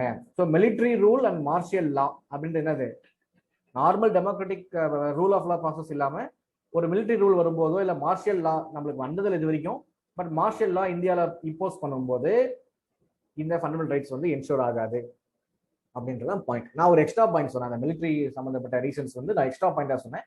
இந்த பாயிண்ட் என்னன்னு பாத்தீங்கன்னா, மார்ஷியல் லா அந்த மிலிட்ரி ரூல் வந்து இந்தியாவில் போட்டாங்க அப்படின்னா கண்டிப்பா ஃபண்டமெண்டல் ரைட்ஸ் இருக்காது. இப்ப மியான்மர் நடக்குது இல்லையா? மியான்மர்ல nobody has got the fundamental rights. அது ஒரு டெமோக்ராட்டிக் கண்ட்ரியா உருவாயிட்டு இருந்தது.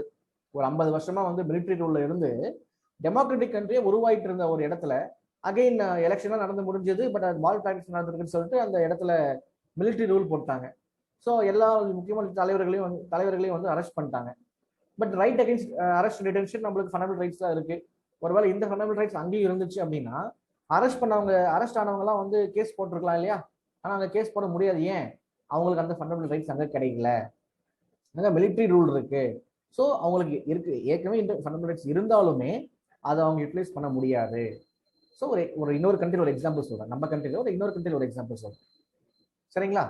அதே மாதிரி fundamental rights only for citizens. சில ஃபண்டமெண்டல் ரைட்ஸ் சிலதெல்லாம் வந்து சில ஃப்ரீடம்ஸ் எல்லாம் மற்ற சிட்டிசன்ஸ் இருக்கு, சில ஃபண்டமெண்டல் ரைட்ஸ் வந்து ஒன்லி ஃபார் சிட்டிசன்ஸ்க்கு இருக்கு. நம்ம ஆல்ரெடி பார்த்தோம் எதெல்லாம் சிட்டிசன்ஸ் இருக்கு, எதெல்லாம் வந்து ஃபாரினர்ஸ்க்கு இருக்குன்றதை பார்த்தோம்.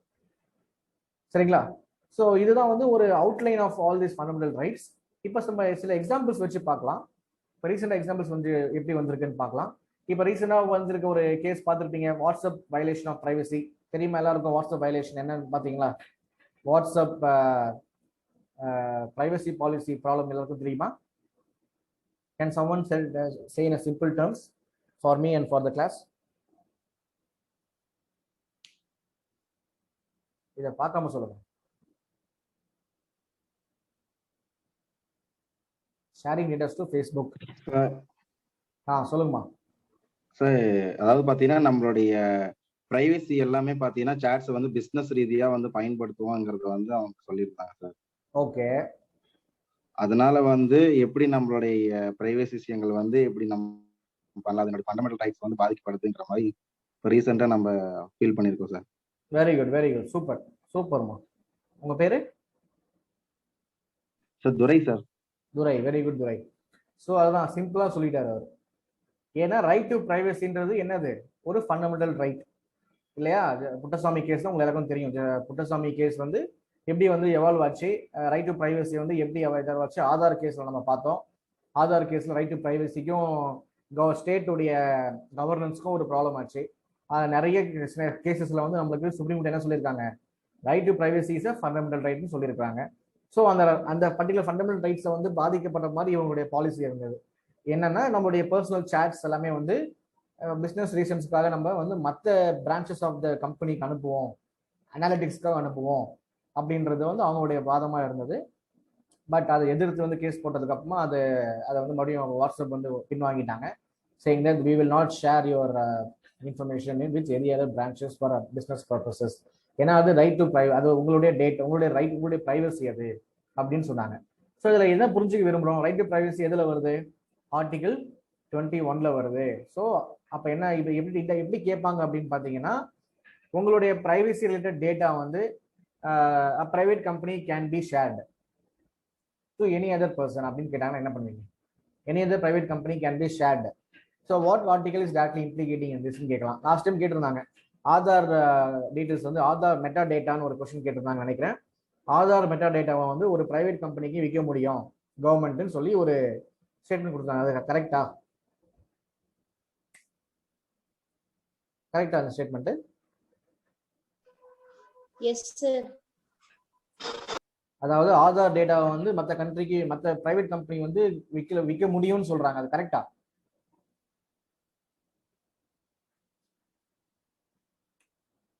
Statement is wrong. You cannot sell your, Aadhaar data is your private data இல்லையா? ஸோ UIDA ஆக்ட் கேள்விப்பட்டிருக்கீங்களா? 2016 நிறைய அமெண்ட்மெண்ட்ஸ் நடந்திருக்கு அதுல. ஸோ UIDA ஆக்ட் கேள்விப்பட்டிருக்கீங்க இல்லையா? ஸோ அதுல வந்து உங்களுக்கு செக்ஷன் 6 என்ன சொல்லுது, you cannot share your country members data to any other person for private persons நீங்க ஷேர் பண்ணக்கூடாது. ஏன்னா that has got your biometric details, your age, your date of birth, name, address, everything is there, your mobile number எல்லாமே இருக்கு. So UIDAன்னு ஒரு தனி ஒரு அமைப்பை உருவாக்கி நம்மளுக்கு வந்து அதை ப்ரொடெக்ட் பண்ணிட்டு இருக்காங்க. அமித்ஷா சேலஞ்ச் பண்ணியிருப்பாங்க, அமித்ஷா சேலஞ்ச் பண்ணியிருப்பாரு சார். என்னது அது, என்ன சொல்றீங்க சார்? அமித்ஷா வந்து அது ரொம்ப செக்யூரானது தான், அதுல ஒண்ணும் இல்லை அப்படின்னு சொல்லும் போது தான் அவருடைய பேங்க் அக்கௌண்ட்லயே வந்து ₹1 எடுத்துட்டு ₹1 போட்டு அது பெரிய டிபேட்டா போயிருக்கும் சார். இல்ல அது அமௌண்ட் எடுக்கல, அமௌண்ட் டெபாசிட் தான் பண்ணாங்க, எடுக்க முடியாது. அமௌண்ட் டெபாசிட் யாருனாலும் பண்ணலாம். ஏன்னா உங்களுடைய பேங்க் அக்கௌண்ட் வந்து ஆதார் கார்டுல மட்டும் தான் இருக்கா, ஆதார் பேங்க் லிங்க் பண்ணியிருந்தா அந்த டீடைல்ஸ் கிடைச்சிருக்கும். Or some other reasons use பண்ணி கூட பண்ணிருக்கலாம். அது வந்து அந்த டீடைல்ஸ் நமக்கு தெரியாது. ஆனா உங்க அக்கௌண்ட் வந்து பணம் எடுத்தாங்கன்னா தான் பிரச்சனை, பணம் போட்டாங்கன்னா என்ன பிரச்சனை? அது ஒரு செக்யூரிட்டி பிரீச் நம்ம சொல்ல முடியாது. அதாவது ஒரு பெரிய செக்யூரிட்டி பிரீச் சொல்ல முடியாது. ஏன்னா பேங்க் அக்கௌண்ட் டீடைல்ஸ் எங்கனாலும் கிடைக்கலாம். ஆனா ஆதார் வித் பேங்க் எனேபிள் பண்ணும்போது ஆதார் கார்டு யூஸ் பண்ணி தான் இவர் இந்த பேங்க் டீடைல்ஸ் எடுத்தாருன்னு நம்ம சொல்ல முடியாது. Was there any proof? Was there any proof that that person has got the bank details of the Aadhaar card holder using the Aadhaar card? No, there was no proof. அதனால நம்ம அது வந்து சும்மா அது ஒரு பாலிடிக்ஸ்க்காக பண்ண ஒரு விஷயம். ஆதார் டீடைல்ஸ் வந்து ரொம்ப பாதுகாக்கப்பட்ட ஒரு விஷயம். அதுக்குன்னு தனி இன்ஸ்டிடியூஷனே கொடுத்துருக்குறாங்க, அதுக்குன்னு தனி ஆக்ட் இருக்கு.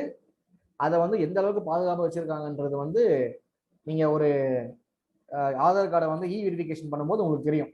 Every time when you verify your Aadhaar card, when you share your Aadhaar card details to any private company, like mobile connection வாங்கும் போதோ சரி, இல்லை வேற ஏதாவது private services வாங்கும் போதோ சரி, UIDAI கிட்ட போயிட்டு தான் ஒரு SMS வரும் உங்களுக்கு. நீங்க பார்த்துருப்பீங்கன்னு நினைக்கிறேன், நிறைய பேர் இதை வந்து ப்ராக்டிக்கலாக யூட்டிலைஸ் பண்ணியிருப்பீங்க. when you share your details, அங்க UIDAI உடைய மெக்கானிசம் கிட்ட போயிட்டு அந்த SMS வந்து வேலிடேஷன் பண்ணிட்டு SMS வந்து அக்செப்ட் ஆகி தான் வரும். டைரக்டா உங்களுக்கு ஆதார் கார்டு டீடைல்ஸ் ஷேர் பண்ண மாட்டாங்க, சரிங்களா? ஸோ அந்த மாதிரி ஒரு செக்யூர்டான ஒரு விஷயம். ஸோ அந்த பொலிட்டிக்கல் ரீசன்ஸ் எல்லாம் நம்ம வந்து அதோடைய ஒரு படிச்ச ஒரு இன்ஃபார்ம்டு சிட்டிசன்ஸா யோசிக்கணும். அவர் அக்கௌண்ட்ல காசு தான் போட்டாரு, not necessarily that person has got that account details using the Aadhaar card of the card holder. அது அந்த ஆதார் கார்டுடைய சேர்பர்சனுடைய அக்கௌண்ட் தான் போட்டாங்கன்னு நினைக்கிறேன். ஸோ இதெல்லாம் வந்து பொலிட்டிக்கல் ஸ்மால் மிஸ்டீவியஸ் திங்ஸ், அதெல்லாம் நம்ம பார்க்க தேவை கிடையாது. ஆனால் நீங்கள் யோசிக்கணும், இப்படி தான் யோசிக்கணும். அவங்க என்ன அவங்க சொல்றதெல்லாம் நம்ம நம்பிடக்கூடாது. அதோடைய அளந்து ஆராய்ஞ்சு பார்க்கணும், அலசி அது என்ன டீட்டெயில்ஸ் இருக்குன்னு பார்த்துட்டு புரிஞ்சுக்கணும். ஸோ வாட்ஸ்அப்லேயும் அதே ப்ராப்ளம் தான். ஸோ டேட்டா ப்ரொடெக்ஷன் அப்படின்றது ஒரு முக்கியமான ஒரு விஷயமா இப்போ வந்து இந்தியாவில் இருக்கு. ஏன்னா இந்தியா வந்து டிஜிட்டல் எக்கானமிக்கு போயிட்டு இருக்கு. we are in the transition period of getting into completely digital.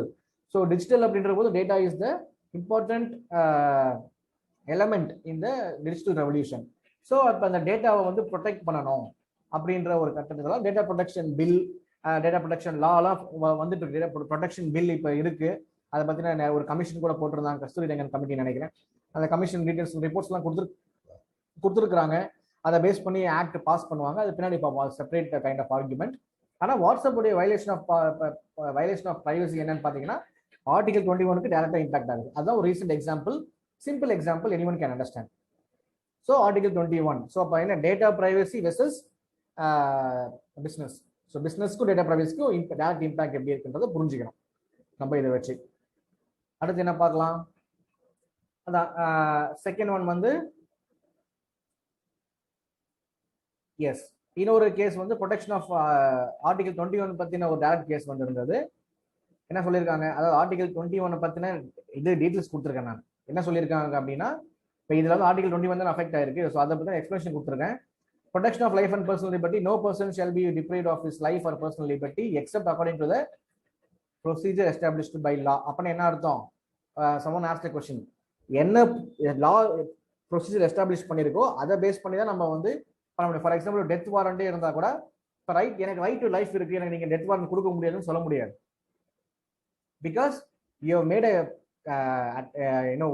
you are convicted, you made a wrong thing and you have been proved that you are a convict in front of a court, and with all the following of the procedures established in the law, you have been convicted and you have been awarded a death warrant. And நீங்க எல்லா உங்களுக்கு எல்லா legal ஆப்ஷன்ஸும் நீங்க exhaust பண்ணிட்டீங்க. So definitely you will be hanged, இல்லையா? உங்க life படிக்க போறோம். ஸோ அப்போ வந்து நீங்க எனக்கு ரைட் டு லைஃப் இருக்குன்னு சொல்லிட்டு நம்ம கோர்ட்ல கேஸ் போட முடியாது. சரிங்களா? இது ஒரு சிம்பிள் எக்ஸாம்பிள். ஸோ இந்த ஃபண்டமெண்டல் ரைட்ஸ் வந்து எவ்ரி பர்சன்ஸ்க்கு இருக்கு. நான் சொன்ன மாதிரி சிட்டிசன்ஸ்க்கும் இருக்கு, ஃபாரினர்ஸ்க்கும் இருக்கு. Right to life and right to personal, ரெண்டு விதமான ரைட்ஸ் நமக்கு இருக்கு. இது என்ன சொல்லியிருக்காங்க supreme court? Heart of fundamental rights சொல்லியிருக்காங்க. இதே கூட ஒரு கேள்வியை கேட்கலாம், which among the following articles are considered to be the heart of fundamental rights according to Supreme Court? Article 19 வேணே உங்களுக்கு கொடுப்பாங்க, Article 14, Article 19, Article 21, அப்புறம் வந்து வேற ஏதாவது நல்ல ஆர்டிகல் சொல்லுங்க. Article 32 அப்படி வச்சுக்கோங்க. எது எல்லாம் நாலுமே இம்பார்ட்டன்ட் ஆர்டிகல்ஸ் சுப்ரீம் கோர்ட்டை பொறுத்த வரைக்கும். கான்ஸ்டியூஷனை பொறுத்த வரைக்கும் Article 14 important, Article 19 important, 21 important, 32 important, judicial review, constitutional remedies. So அப்போ எது கரெக்டானு பார்த்தீங்கன்னா ஆப்வியஸ்லி 21 தான். எல்லாருமே ஈக்குவல் தான். ஆனால் அதோட முக்கியமான ஒரு ஆர்டிகல் இருக்கிற ஃபண்டமெண்டல் ரைட்ஸ்லேயே வந்து ரொம்ப முக்கியமான ஆர்டிகல் எதுன்னு பார்த்தீங்கன்னா Article 21, right to life and personal liberty. So right to லைஃப்னா என்ன அப்படின்றதுக்கு நிறைய விதமான இன்டர்பிரேஷன் கொடுத்துருக்காங்க பை டிஃப்ரெண்ட் கேசஸ். ஸோ என்னென்ன கேஸ்ன்னு நம்ம பார்ப்போம்.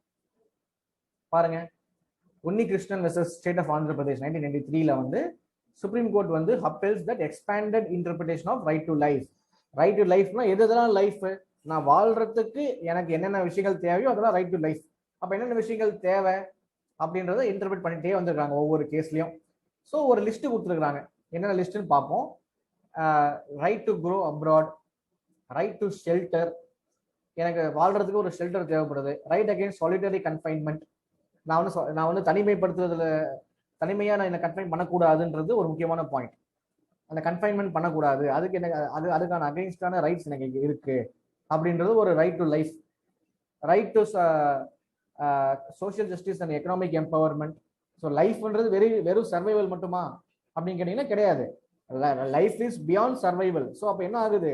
எக்கனாமிக் எம்பவர்மெண்ட் எனக்கு தேவைப்படுது, எனக்கான சோஷியல் ஜஸ்டிஸ் தேவைப்படுது, எனக்கான ஆப்பர்ச்சுனிட்டிஸ் தேவைப்படுது for fulfilling my individual rights or my individual goals. சரிங்களா? அதனால தான் என்ன சொல்றாங்கன்னா ஃபண்டமெண்டல் ரைட்ஸ் எல்லாமே இண்டிவிஜுவல் பேஸ் பண்ணி இருக்கிறது, எனக்கான இண்டிவிஜுவல் பேஸ் பண்ண ரைட்ஸ். டிபிஎஸ்பி எல்லாம் பார்த்தீங்கன்னா ஒரு காமனான ரைட், அது வந்து ஒரு ஸ்டேட்டுக்கான ஒரு ப்ளூரல் ரைட்ஸ், இது வந்து இண்டிவிஜுவல் ரைட்ஸ்.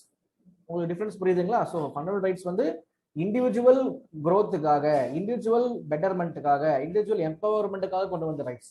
ஆனா டிபிஎஸ்பி அப்படின்றது வந்து ஸ்டேட் அப்படின்ற ஒரு மிகப்பெரிய ஒரு ப்ளூரல் சப்ஜெக்ட்டுக்கான கொடுக்கப்பட்டக்கூடிய டைரக்டிவ்ஸ். அதுதான் முக்கியமான பேசிக் டிஃபரன்சஸ். அதை பத்தி ஒரு கொஸ்டினே கேட்டிருக்காங்க, ஃபண்டமெண்டல் ரைட்ஸ் பத்தின கொஸ்டின். எப்படி வந்து எப்போ ஒரு ஃபண்டமெண்டல் ரைட் அக்செப்ட் ஆகும் அப்படின்னு பாத்தீங்கன்னா, when one individual fulfills its goal to the fullest. எப்போ ஒரு இண்டிவிஜுவல் தன்னுடைய தேவைகளையும் தன்னுடைய எதிர்பார்ப்புகளையும் தன்னுடைய ஆசைகளையும் முழுசா பயன்படுத்தக்கூடிய சூழ்நிலை உருவாகுதோ ஒரு கண்ட்ரியில, அப்பதான் அந்த ஃபண்டமெண்டல் ரைட்ஸ் வந்து முழுமையான பலனை கொடுக்குது அப்படின்றது அர்த்தம். ஸோ இண்டிவிஜுவல் பேஸ் பண்ணி வந்தக்கூடிய ரைட்ஸ் எல்லாமே வந்து part 3 fundamental rights. And society base பண்ணி, வெல்ஃபேர் ஸ்டேட் பேஸ் பண்ணி வரக்கூடிய டைரக்டிவ்ஸ் எல்லாமே டிபிஎஸ்பின்னு சொல்றாங்க. சரிங்களா? அதனாலதான் என்ன சொல்லிருக்காங்க, சர்வைவல் மட்டும் லைஃப் கிடையாது, எனக்கு வந்து சாப்பிட்றதுக்கு சாப்பாடு, right to food, right to shelter இருந்தால் எனக்கு போதுங்க அப்படின்னு ஒரு காலத்தில் இருந்தது. ஆனால் நம்ம இந்தியா வந்து எவால்வ் ஆயிருக்கு இன் டிஃப்ரெண்ட் ஏரியாஸ். ஸோ அப்போ எனக்கான அடுத்த கட்ட நடவடிக்கை என்ன, right to education. And I have another right, எனக்கு வந்து employment opportunity, right to employment opportunity, right to social justice. நான் வந்து நான் தாழ்த்தப்பட்ட குடும்பத்தில் பிறந்தனாலேயே எனக்கு வந்து மற்ற விஷயங்கள் கிடைக்கூடாதுன்னு எனக்கு கிடையாது இல்லையா? So I should also have the same rights enjoy by the topmost, I mean superior or next class community அப்படின்றது ஒரு முக்கியமான விஷயம் தான் social justice. And right against handcuffing, அதையும் சொல்லலாம். என்னை ஹேண்ட் கஃப் பண்ணக்கூடாது, கையை விலங்க மாட்டக்கூடாதுன்னு சொல்லிட்டு கூட சொல்லலாம். அது ரைட் அகைன்ஸ்ட், அது ஒரு முக்கியமான ரைட்ஸ் வந்து ரைட் டு லைஃப்ல. And right against custodial death இல்லையா? கஸ்டோடியல் டெத் ஒரு முக்கியமான கொஸ்டின், நாளைக்கு இந்த கேட்க வாய்ப்பு இருக்கு. நீங்க சாத்தான்குளம் கேஸ் பார்த்துருப்பீங்க, கஸ்டோடியல் டெத் எல்லாம் எப்படி நடக்குதுன்னு சொல்லிட்டு. ஸோ அதுக்கான ரைட்ஸ் எனக்கு இருக்கு. என்னை அடிச்சு துன்புறுத்துறாங்க அப்படின்னா நான் வந்து நாளைக்கு நெக்ஸ்ட் டைம் வந்து கோர்ட்ல ப்ரொசீட் பண்ணும்போது I can argue for my self saying that என்னை வந்து துன்புறுத்துனாங்க அப்படின்னு சொல்லலாம். நீங்க வந்து நீ தப்பு பண்ணியிருக்கிற அதனால உன்னை போலீஸ் அடிப்பாங்கன்னு சொல்ல முடியாது. போலீஸ் அடிக்கவே கூடாது.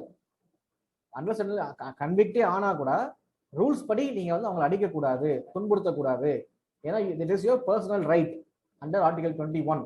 ஸோ கஸ்டோடியல் டெத் அளவு போகக்கூடாது. கஸ்டோடியல் டெத்துன்றது ஒரு விஷயம், அந்த டெத்தை நோக்கி வரக்கூடிய எல்லா விஷயங்களுமே வந்து கஸ்டோடியல் டெத் கீழே தான் வரும். ஸோ இந்த மாதிரி விஷயங்கள்லாம் உங்களுக்கு கொடுக்கப்பட்டிருக்கு ஆர்டிகல் 21ல.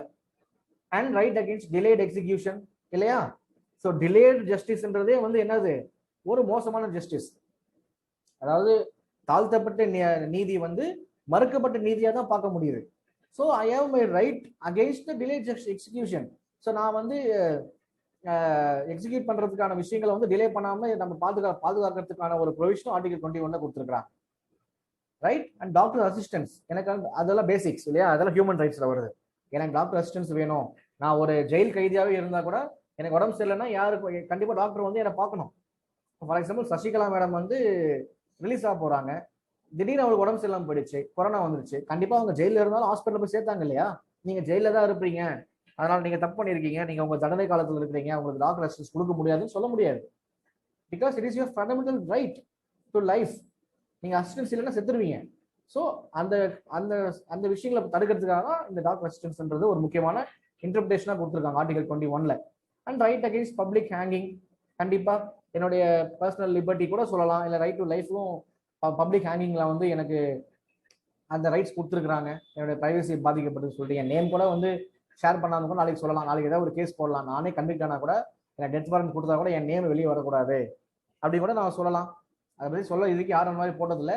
என் பேரை சொல்லாமலே வந்து என்ன நீங்க ஹேங் பண்ணணும் கூட நாளைக்கு ஒரு கேஸ் போடலாம் இந்த ஆர்டிகல் 21 பேஸ் பண்ணி. ஏன்னா இது வந்து ஒரு எவால்விங் ஆர்டிகல், ஒரு எவால்விங் கான்ஸ்டிடியூஷனல் ப்ரொவிஷன், கண்டினியூஸா இது இன்டர்பிரேட் ஆகிட்டே இருக்கும். இதுதான் கான்ஸ்டிடியூஷன் சொல்ல முடியாது.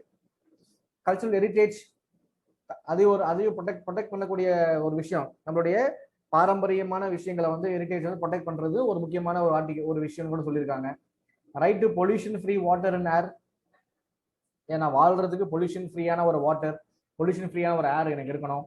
And right to every children for full development, அதான் சொல்லியிருந்தேன், ஒரு இண்டிவிஜுவலுடைய ஃபுல் டெவலப்மெண்ட்டுக்கு எனக்கு அதிகாரம் கொடுக்கப்பட்டிருக்கு.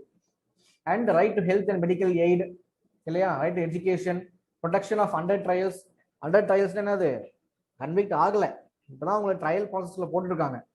ட்ரையல், அதாவது இந்த state is trialing you to see whether you are a convict or not, or you are a accused or not, or you are a wrong doing person or not அப்படின்றத பாக்குறாங்க. So அந்த protection of under trials, நிறைய under trials தான் இப்போ ஜெயிலில் இருக்கிறாங்க இல்லைங்களா. கேஸ்ல கன்விக்ட் ஆகாமலேயே வந்து ட்ரையல் ப்ராசஸ்ல இருக்கிற நிறைய கேசஸ், நிறைய மெம்பர்ஸ் வந்து ஜெயிலில் இருக்கிறாங்க, அவங்க கன்விக்டே ஆகலை. ஸோ அந்த மாதிரி விஷயங்களை விட நீங்கள் கேஸ் போட்டு எனக்கு இன்னும் கன்விக்டே பண்ணலைங்க, ரொம்ப வருஷமா நான் வந்து ஜெயிலில் இருக்கேன், இன்னொன்று ட்ரையல் முடிக்கலைங்க, ஸோ டிலேட் எக்ஸிகியூஷன் இருக்கு இல்லையா, ஸோ அந்த ஜஸ்டிஸ் வந்து சீக்கிரம் முடிச்சு கொடுங்கன்னு கூட நீங்கள் கேஸ் போடலாம். இப்போ பேரறிவாளர்லாம் போடுறாரு இல்லைங்களா, அது எந்த இது மூலமா போடுறாரு? பேரறிவாளர் போடக்கூடிய முக்கியமான மற்ற ஐபிசி சிஆர்பிசியில போக இதையும் அவர் மென்ஷன் பண்ணியிருப்பாரு. ஆர்டிகல் 21ல எனக்கு வந்து நீங்க சுப்ரீம் கோர்ட்டே வந்து நமக்கு விஷயம் சொல்லிட்டதுக்கு அப்புறமா நீங்க ஏன் என்ன டிலே பண்றீங்க என்னோட ரிலீஸ்ன்னு கூட நம்ம கேட்டிருக்காரு. சரிங்களா? அண்ட் இதுக்கும் ஓகேவா? ஆர்டிகல் 21 இன்டர்பிரேஷன் ஓகேவா? இது நிறைய இருக்கு. இது 1993 கேஸ் ஒரு எக்ஸாம்பிள் எடுத்து காமிச்சிருக்கேன். நீங்க ரீசெண்ட் எக்ஸாம்பிள்ஸ் நீங்க நெட்ல பாத்தீங்கன்னா கிடைக்கும். ரைட்? ஓகே. ஸோ அடுத்து முக்கியமான ஒரு கேஸ் வந்து பாத்தீங்கன்னா வேர்ல்டு மைனாரிட்டிஸ் டே கொண்டாடினாங்க 18th December 2020ல. வேர்ல்டு மைனாரிட்டிஸ் யாரு கொண்டாடினாங்க? நேஷனல் கமிஷன் ஃபார் மைனாரிட்டிஸ் கொண்டாடி இருக்காங்க. யா, ஸோ அதுல வந்து என்ன கான்ஸ்டியூஷன் ப்ரொவிஷன்ஸ் என்ன இருக்கு மைனாரிட்டிஸ்க்குன்னு பார்க்கலாம். நான் ஏற்கனவே சொன்ன மாதிரி மைனாரிட்டின்ற டேர்ம் வந்து not defined in the constitution. சரிங்களா? However the constitution recognises religious and linguistic minorities. நான் சொன்னேன் இல்லையா, ரிலீஜியஸ்ல மைனாரிட்டியா இருக்கிறவங்க, லாங்குவேஜ்ல மைனாரிட்டியா இருக்கிறவங்கள வந்து கான்ஸ்டியூஷன் ரெகக்னைஸ் பண்ணுது. Through what? Through article 29. என்ன சொல்லுது article 29? It provides that any section of the citizens residing in any part of the India having a distinct language, distinct script or culture of its own shall have the right to conserve the same. Distinct language தான் இல்லையா?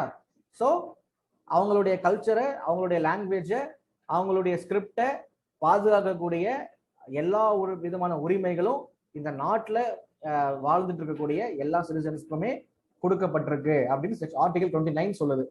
சில கேஸ்ல என்ன சொல்லியிருக்காங்கன்னு பாத்தீங்கன்னா, supreme court என்ன சொல்லியிருக்காங்கன்னா, இந்த ஸ்கோப் வந்து பாத்தீங்கன்னா நாட் ஒன்லி ஃபார் மைனாரிட்டிஸ் மட்டும் கிடையாது, இது வந்து மெஜாரிட்டி பீப்புளுக்கும் இருக்குன்னு சொல்லியிருக்காங்க. ஏன்னா மெஜாரிட்டியா இருக்கிறதுனாலயே வந்து அவங்களுடைய லாங்குவேஜோ அவங்களுடைய கல்ச்சரோ வந்து நல்லா ஃபிளரிஷ் ஆகுதுன்னு சொல்ல முடியாது. இப்போ எக்ஸாம்பிள் இந்தியாவில் பார்த்தீங்கன்னா இந்து கல்ச்சர் இருக்கு, மெஜாரிட்டி கல்ச்சர் தான் அது. ஆனால் அந்த கல்ச்சரில் வந்து நிறைய பிரச்சனைகள் வருது, அந்த கல்ச்சருக்கு அகெயின்ஸ்டாக நிறைய பிரச்சனைகள் வருது. அதனால தான் நமக்கு நிறைய ரிலீஜியஸ் கம்யூனல் பேஸ்டு வயலன்ஸ் நடக்குது, communal based political parties develop ஆகுது. ஸோ இதெல்லாம் நீங்கள் பார்த்துருப்பீங்க. ஸோ இதை வந்து அப்போ அவங்களுக்கான கல்ச்சரை ப்ரொடெக்ட் பண்ணுறதுக்கான ஸ்கோப்பும் இந்த ஆர்டிகிளில் கொடுக்கப்பட்டிருக்கு இன்டைரக்டா அப்படின்றது சுப்ரீம் கோர்ட்டுடைய இன்டர்பிரிட்டேஷன், நம்மளோட இன்டர்பிரிட்டேஷன் கிடையாது, சுப்ரீம் கோர்ட்டோட இன்டர்பிரிட்டேஷன். இது ஒரு அடிஷனல் பாயிண்ட், உங்களுக்கு தேவைப்படுற பாயிண்ட். ஸோ என்ன இதில் நீங்கள் தெரிஞ்சுக்க வேண்டியது அப்படின்னு பார்த்தீங்கன்னா, வேர்ல்டு மைனாரிட்டிஸ் டேன்ற ஒரு டேல வந்து எப்படி ஃபண்டமெண்டல் ரைட்ஸ்ல இம்பாக்ட் ஆகுதுன்னு பார்த்தீங்கன்னா, ஆர்டிகல் 29 3 முக்கியமான பாயிண்ட்ஸ் நம்ம டிஸ்கஸ் பண்ணோம். ஒன்று, no discrimination or definition given for minorities in the constitution, first point. Second point, அந்த மைனாரிட்டிஸ்ன்றது யார் யாருன்னு சொல்லிட்டு ரெகக்னைஸ் பண்ணிருக்கு கான்ஸ்டியூஷன். என்னென்னு பார்த்தீங்கன்னா லிங்குவிஸ்டிக் அண்ட் ரிலிஜியஸ் மைனாரிட்டிஸ் இருக்கு, ரெண்டு second point.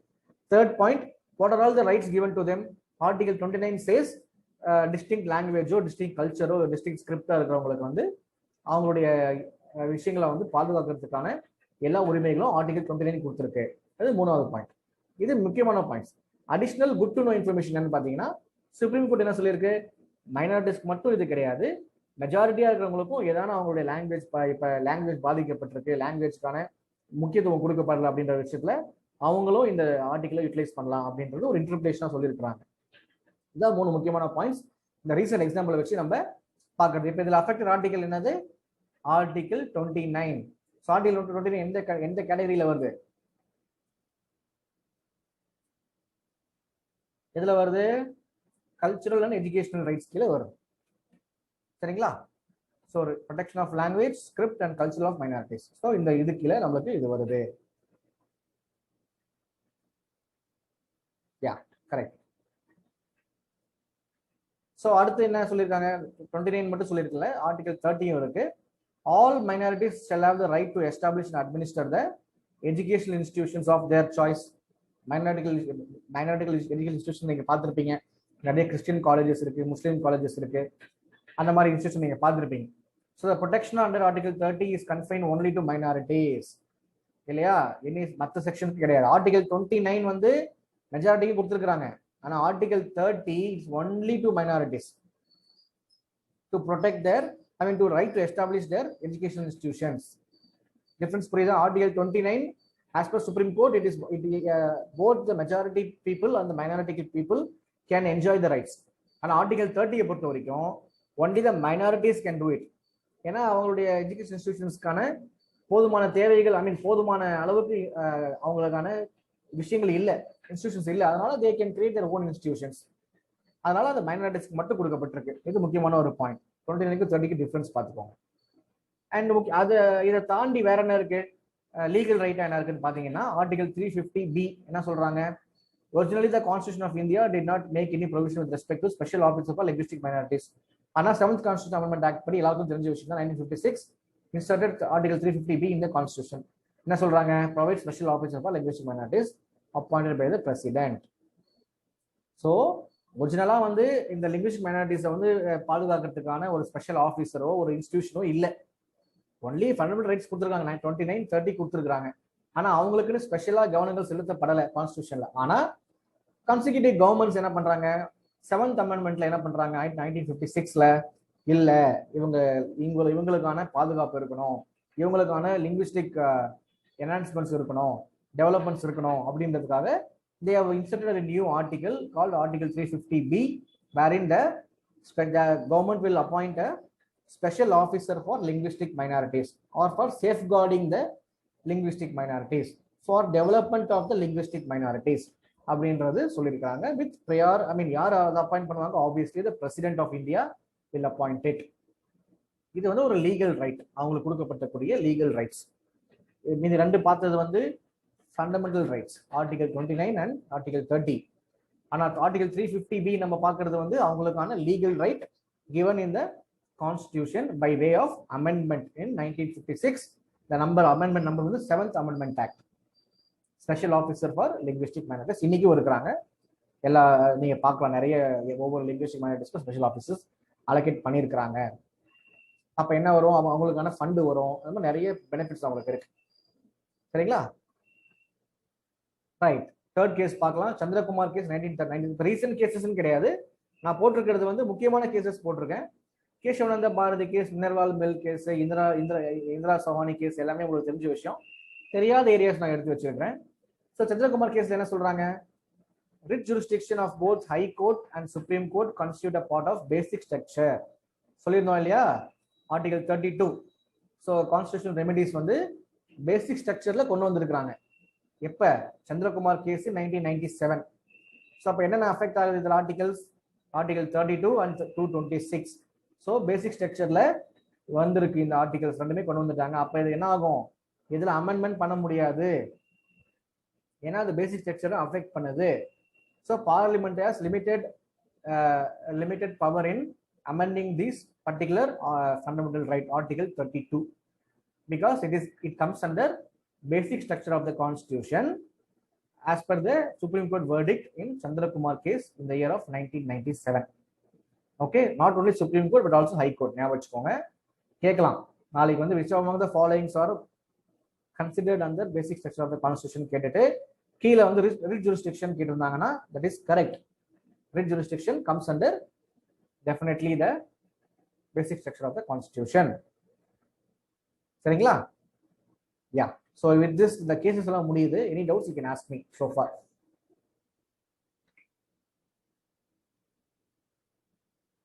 after this we will have a question answer based session. UPSC questions வச்சு பார்க்கலாம். quick guys, any doubts you have? No, sir. okay, everyone, I have to answer, I have to get an answer from everyone. I'm sorry. okay, yeah, clear, very good. right, எப்படி questions கேட்கறாங்கன்னு பார்க்கலாம். நான் ஏற்கனவே சொன்ன மாதிரி mostly conceptual base தான் question கேட்டிருக்காங்க. 2017 question பார்ப்போம். okay, I'll ask someone to read it. Arun படிங்க. Which? No. I will name it. Arun. Sir, Yeah, படிங்கம்மா. which of the following statement is correct? Right to claim of the state against a citizen. Right are the privileges which are incorporated in the constitution of the state. Are the claims of citizen against the state. Right are the privileges of the new citizen against the many. Okay, இதுக்கு என்ன சொல்றாங்க? இப்ப இவங்க வந்து என்ன சொல்றாங்கன்னா, rights வந்து யாருக்கு போட்டிருக்காங்க அப்படின்றத கொஸ்டினுடைய கரு. What is the core of the question? Rights வந்து யார்கிட்ட கிளைம் பண்ண முடியும் அப்படின்னு கேட்டிருக்காங்க. என்ன ஆப்ஷன்ஸ் கொடுத்துருக்காங்க? Rights are claims of the state against citizens. Rights are privileges which are incorporated in the Constitution of India. Keywords பாருங்க. Rights are claims of the citizens against the state. Rights are privileges of the few citizens against the many. டாலர்ஸ்க்கு கொடுத்துருக்காங்க. So 2 claim 2 privilege கொடுத்துருக்காங்க. ஒவ்வொன்றா நம்ம elevate பண்ணுவோம். Rights are claims of state against the citizens கொடுத்துருக்காங்க. State வந்து rights claim பண்ணதா? எனக்கு அதான் இந்த ஸ்டேட் ஒரு கவர்மெண்ட்டுக்கு இந்த ரைட்ஸ் எல்லாம் இருக்கு. சிட்டிசன்ஸ்க்கு தான் எக்ஸ்ட்ராடனரி பவர் இருக்கு. ஸோ சிட்டிசன்ஸ் வந்து கவர்மெண்ட் மேல நிறைய பிரச்சனைகள் செய்வாங்க, அதனால எனக்குன்னு சில ரைட்ஸ் வேணும் அப்படின்னு ஸ்டேட் கேக்குதா Indian கான்ஸ்டிடியூஷன்ல? Do we have a kind of constitution where state is claiming rights against citizens? No. So what does it mean? Citizens only claiming rights against the states. ஏன்னா நான் ஃபர்ஸ்ட் செஷன்ல சொல்லியிருந்தேன், கான்ஸ்டிடியூஷனுடைய மீனிங்கே என்னன்னு பாத்தீங்கன்னா limited government. கவர்மெண்ட்டுக்கு limitations கொடுக்குறாங்க. என்னென்ன, இவ்வளவுதான் நீங்க செய்ய முடியும், இவங்களுக்கு உங்களுடைய சப்ஜெக்ட்ஸ்க்கு வந்து இவ்வளவு ரைட்ஸ் கொடுத்துருக்குறோம். ஸோ அதே மாதிரி உங்களுக்குன்னு சில ப்ரொவிஷன்ஸ் அண்ட் லாஸ் இருக்கு, அந்த லா பேஸ் பண்ணி தான் நீங்க செயல்பட முடியும் அப்படின்னு கான்ஸ்டிடியூஷன் கொடுத்துருக்காங்க. அப்ப ரைட்ஸை பொறுத்த வரைக்கும் எக்ஸ்ட்ரானரி பவர் இருக்கக்கூடிய ஸ்டேட் வந்து கண்டிப்பா அந்த ரைட்ஸ் எக்ஸ்ப்ளாய்ட் பண்றதா செய்வாங்க. அப்ப நம்மளுக்கான ஃபண்டமெண்டல் ரைட்ஸ் யூட்டிலைஸ் பண்ணி நம்ம கிளைம் பண்ணலாம்.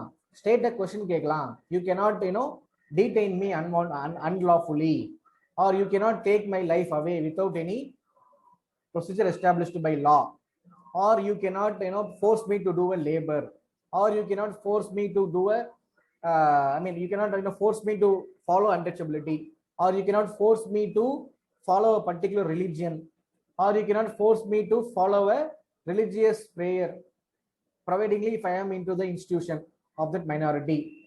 அந்த மாதிரி எக்கச்சக்கமான எக்ஸாம்பிள்ஸ் இருக்கு. Or you cannot stop me அப்படி நம்ம யூன்னு சொல்றோம்னா யார் அது? You which is state. So மீன்றது யாரு? நான் சப்ஜெக்ட், சிட்டிசன். ஸோ நான் வந்து கிளைம் பண்றேன் ஸ்டேட் கிட்ட இருந்து எனக்கான ரைட்ஸ் இங்க இருக்கு அப்படின்றது. So first statement is obviously wrong. அடுத்து என்ன சொல்றாங்க? ரைட்ஸ்ன்றது ப்ரிவிலேஜஸ் சொல்றாங்க. ரைட்ஸ்ன்றது ப்ரிவிலேஜா? ப்ரிவிலேஜ்ன்ற வார்த்தைக்கு என்ன அர்த்தம்? ஒரு செக்ஷன் ஆஃப் பீப்புளுக்கு மட்டும் கொடுக்கப்பட்டக்கூடிய ஒரு எக்ஸ்ட்ரா திங்னு சொல்றாங்க அப்படின்னு அர்த்தம். ஒரு செக்ஷன் ஆஃப் பீப்புள் மட்டும் தான் கொடுத்துருக்காங்களா ரைட்ஸ்ன்றது நம்ம இந்தியன் கான்ஸ்டிடியூஷன்ல? கிடையாது. ஏன்னா rights is for every one, all citizens of India அப்படின்னு அர்த்தம். So it is not a privilege, it is your right. So ப்ரிவிலேஜ்ன்றது வந்து கண்டிப்பா வராது. இங்கேயும் அதே தான் கொடுத்துருக்காங்க. Rights are privileges of a few citizens against the many. கண்டிப்பா இல்ல. இப்ப இந்த சொன்ன ஸ்டேட்மெண்ட் தான் இங்கேயும் சொல்லியிருக்காங்க. அப்ப ஆப்ஷன் என்ன இருக்கு? Rights are claims of the citizens against the state. இதுதான் கரெக்டான ஸ்டேட்மெண்ட் இல்லையா? So this you understand the concept. இப்ப இதுல என்ன புரிஞ்சுக்கிறோம்? நம்ம ஃபண்டமெண்டல் ரைட்ஸ் பத்தி நம்ம எவ்வளவு வளவலான்னு படிச்சாலும் you have to understand the concept of the rights. Why rights are given? நான் சொல்ல beginning of the session என்ன சொன்னேன்? We were been colonized by the previous government, the British government. After independence வரும்போது அந்த மாதிரி நம்மளே தேர்ந்தெடுக்கக்கூடிய கவர்மெண்ட் வந்து நம்மள திருப்பி அதே மாதிரி ஒரு கொலோனியல் கவர்மெண்டா நம்ம ஆக்கிடக்கூடாது. நம்ம ஆளுங்களே நம்மள வந்து கவுத்துருவாங்க. அதனால நம்ம கான்ஸ்டிடியூஷனல் திங்கர்ஸ் என்ன சொல்லியிருக்காங்க? கான்ஸ்டிடியூஷன் மேக்கர்ஸ் என்ன பண்ணியிருக்காங்க? நம்ம சிட்டிசன்ஸ்க்கு ரைட்ஸ் கொடுக்கணும். ஏன்? பவர் வந்து ஒரு மோசமான ஒரு விஷயம். Any it leads to abusement of power. கண்டிப்பா யாருனாலும் பண்ணுவாங்க. அது பிரிட்டிஷ் கவர்மெண்டா இருந்தாலும் சரி, இந்தியன் செலக்ட் பண்ணக்கூடிய இந்தியன்ஸ் ஆனாலும் சரி. அதனால the certain rights has to be enshrined in the constitution to protect the welfare or protect the people of the country. So it is the claims that we claim from the state, we in the sense citizens. That's how you understand the overall philosophy of fundamental rights. சரியா? அடுத்த கேள்வி பார்ப்போம். Okay, யாரும் அன்மியூட்ல இருக்கீங்க? Mute பண்ணுங்க. Questions கேக்குறீங்களா ஏதாவது?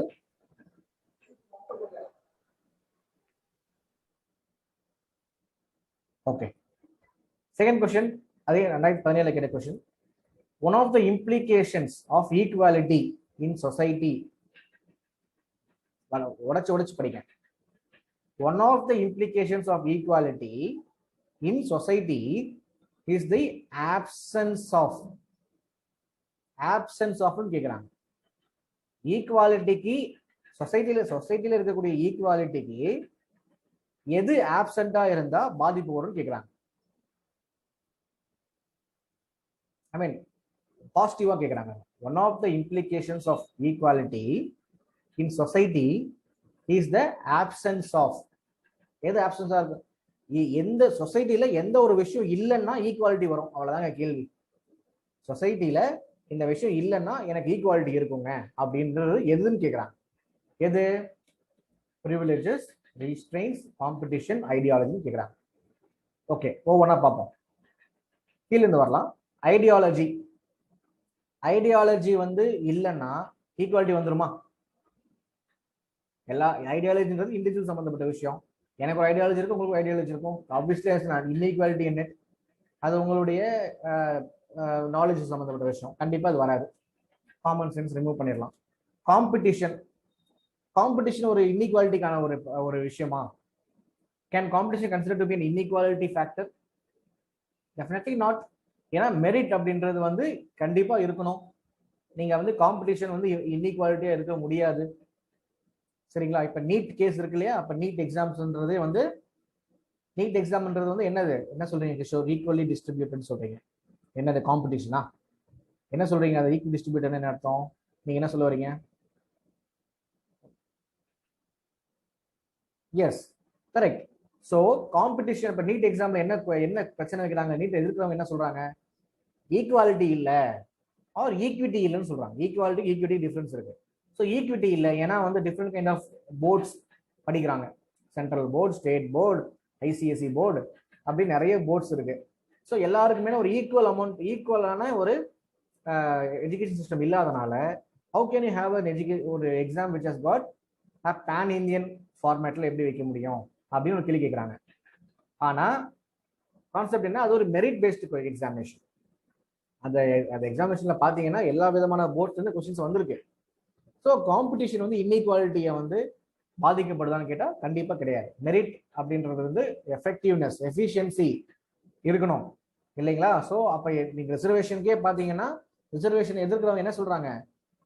காம்படிஷனே இல்ல, எஃபிஷியன்சி குறையுது, நீங்க ரிசர்வேஷன் கொடுத்தீங்கன்னா அப்படின்னு கேட்குறாங்க. அது ரிசர்வேஷன் எதிர்க்கிறவங்க சொல்லக்கூடிய arguments. So competition cannot be considered to be an unequal point. ரீஸ்ட்ரெயின்ஸ்ன்றது தடுக்கப்படுதல் ஆர் ஒதுக்கப்படுதல். ஸோ அது இன்இக்வாலிட்டிக்கு, அது ஆப்சென்டா இருந்தால் இன்இக்வாலிட்டி வந்துருமா? ரீஸ்ட்ரெயின் பண்ண வந்துருமா அப்படின்னு கேட்டாலும் அதுவும் கிடையாது.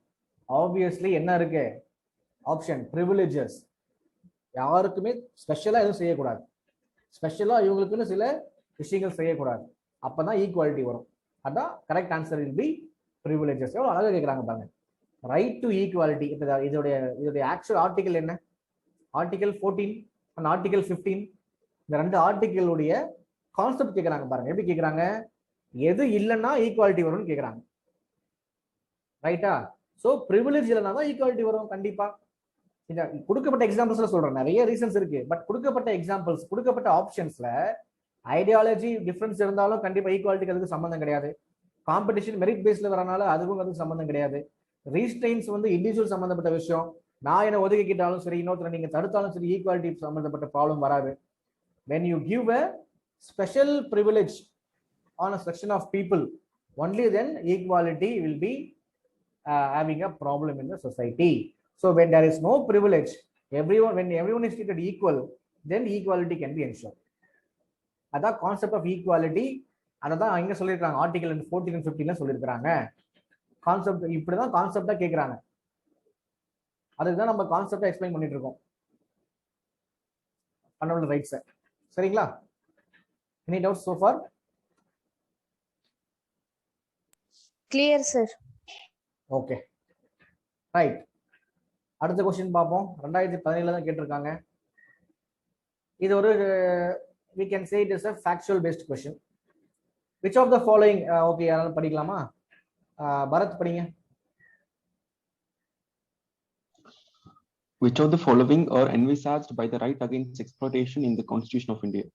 Okay. Prohibition of traffic in human beings and forced labor. Bharat ஒரு நிமிஷம் ஸ்லோவா கட் பண்ணி படிங்க. Okay, sir. Which of the following are envisaged by the right against exploitation in the Constitution of India? So right against exploitation க்கு constitution என்ன கொடுத்திருக்காங்கன்னு கேக்குறாங்க. Okay படிங்க. Options படிங்க. Prohibition of traffic in human beings and forced labor. Okay. Abolition of untouchability. Okay. Protection of the interests of minorities. Okay. Prohibition of employment of children in factories and mines. Okay. So 4 statement கொடுத்திருக்காங்க. Right against எக்ஸ்ப்ளாய்டேஷன்ன்ற இது கீழே எதெல்லாம் கொடுத்துருக்காங்க constitution சொல்லி கேட்குறாங்க. Right, நம்ம constitution அப்படி தனியாக கொடுக்கல, நம்ம வந்து புரிஞ்சுக்கிறோம். We are categorising it in 6 kind of things. நம்ம பார்த்தோம் இல்லையா முன்னாடி 6 விதமான ரைட்ஸை நம்ம கேட்டகரைஸ் பண்ணியிருக்கிறோம்.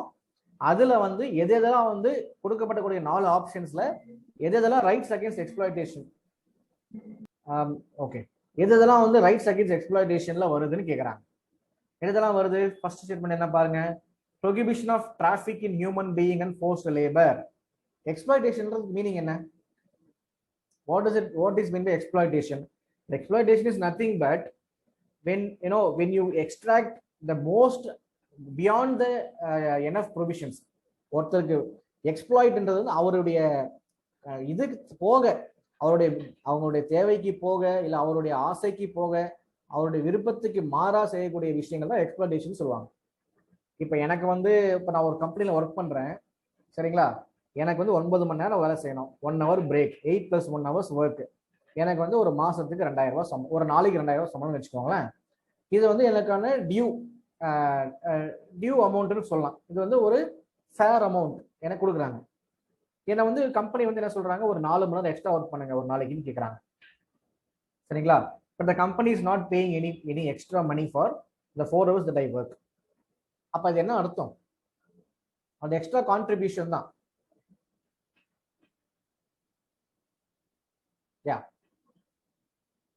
one second.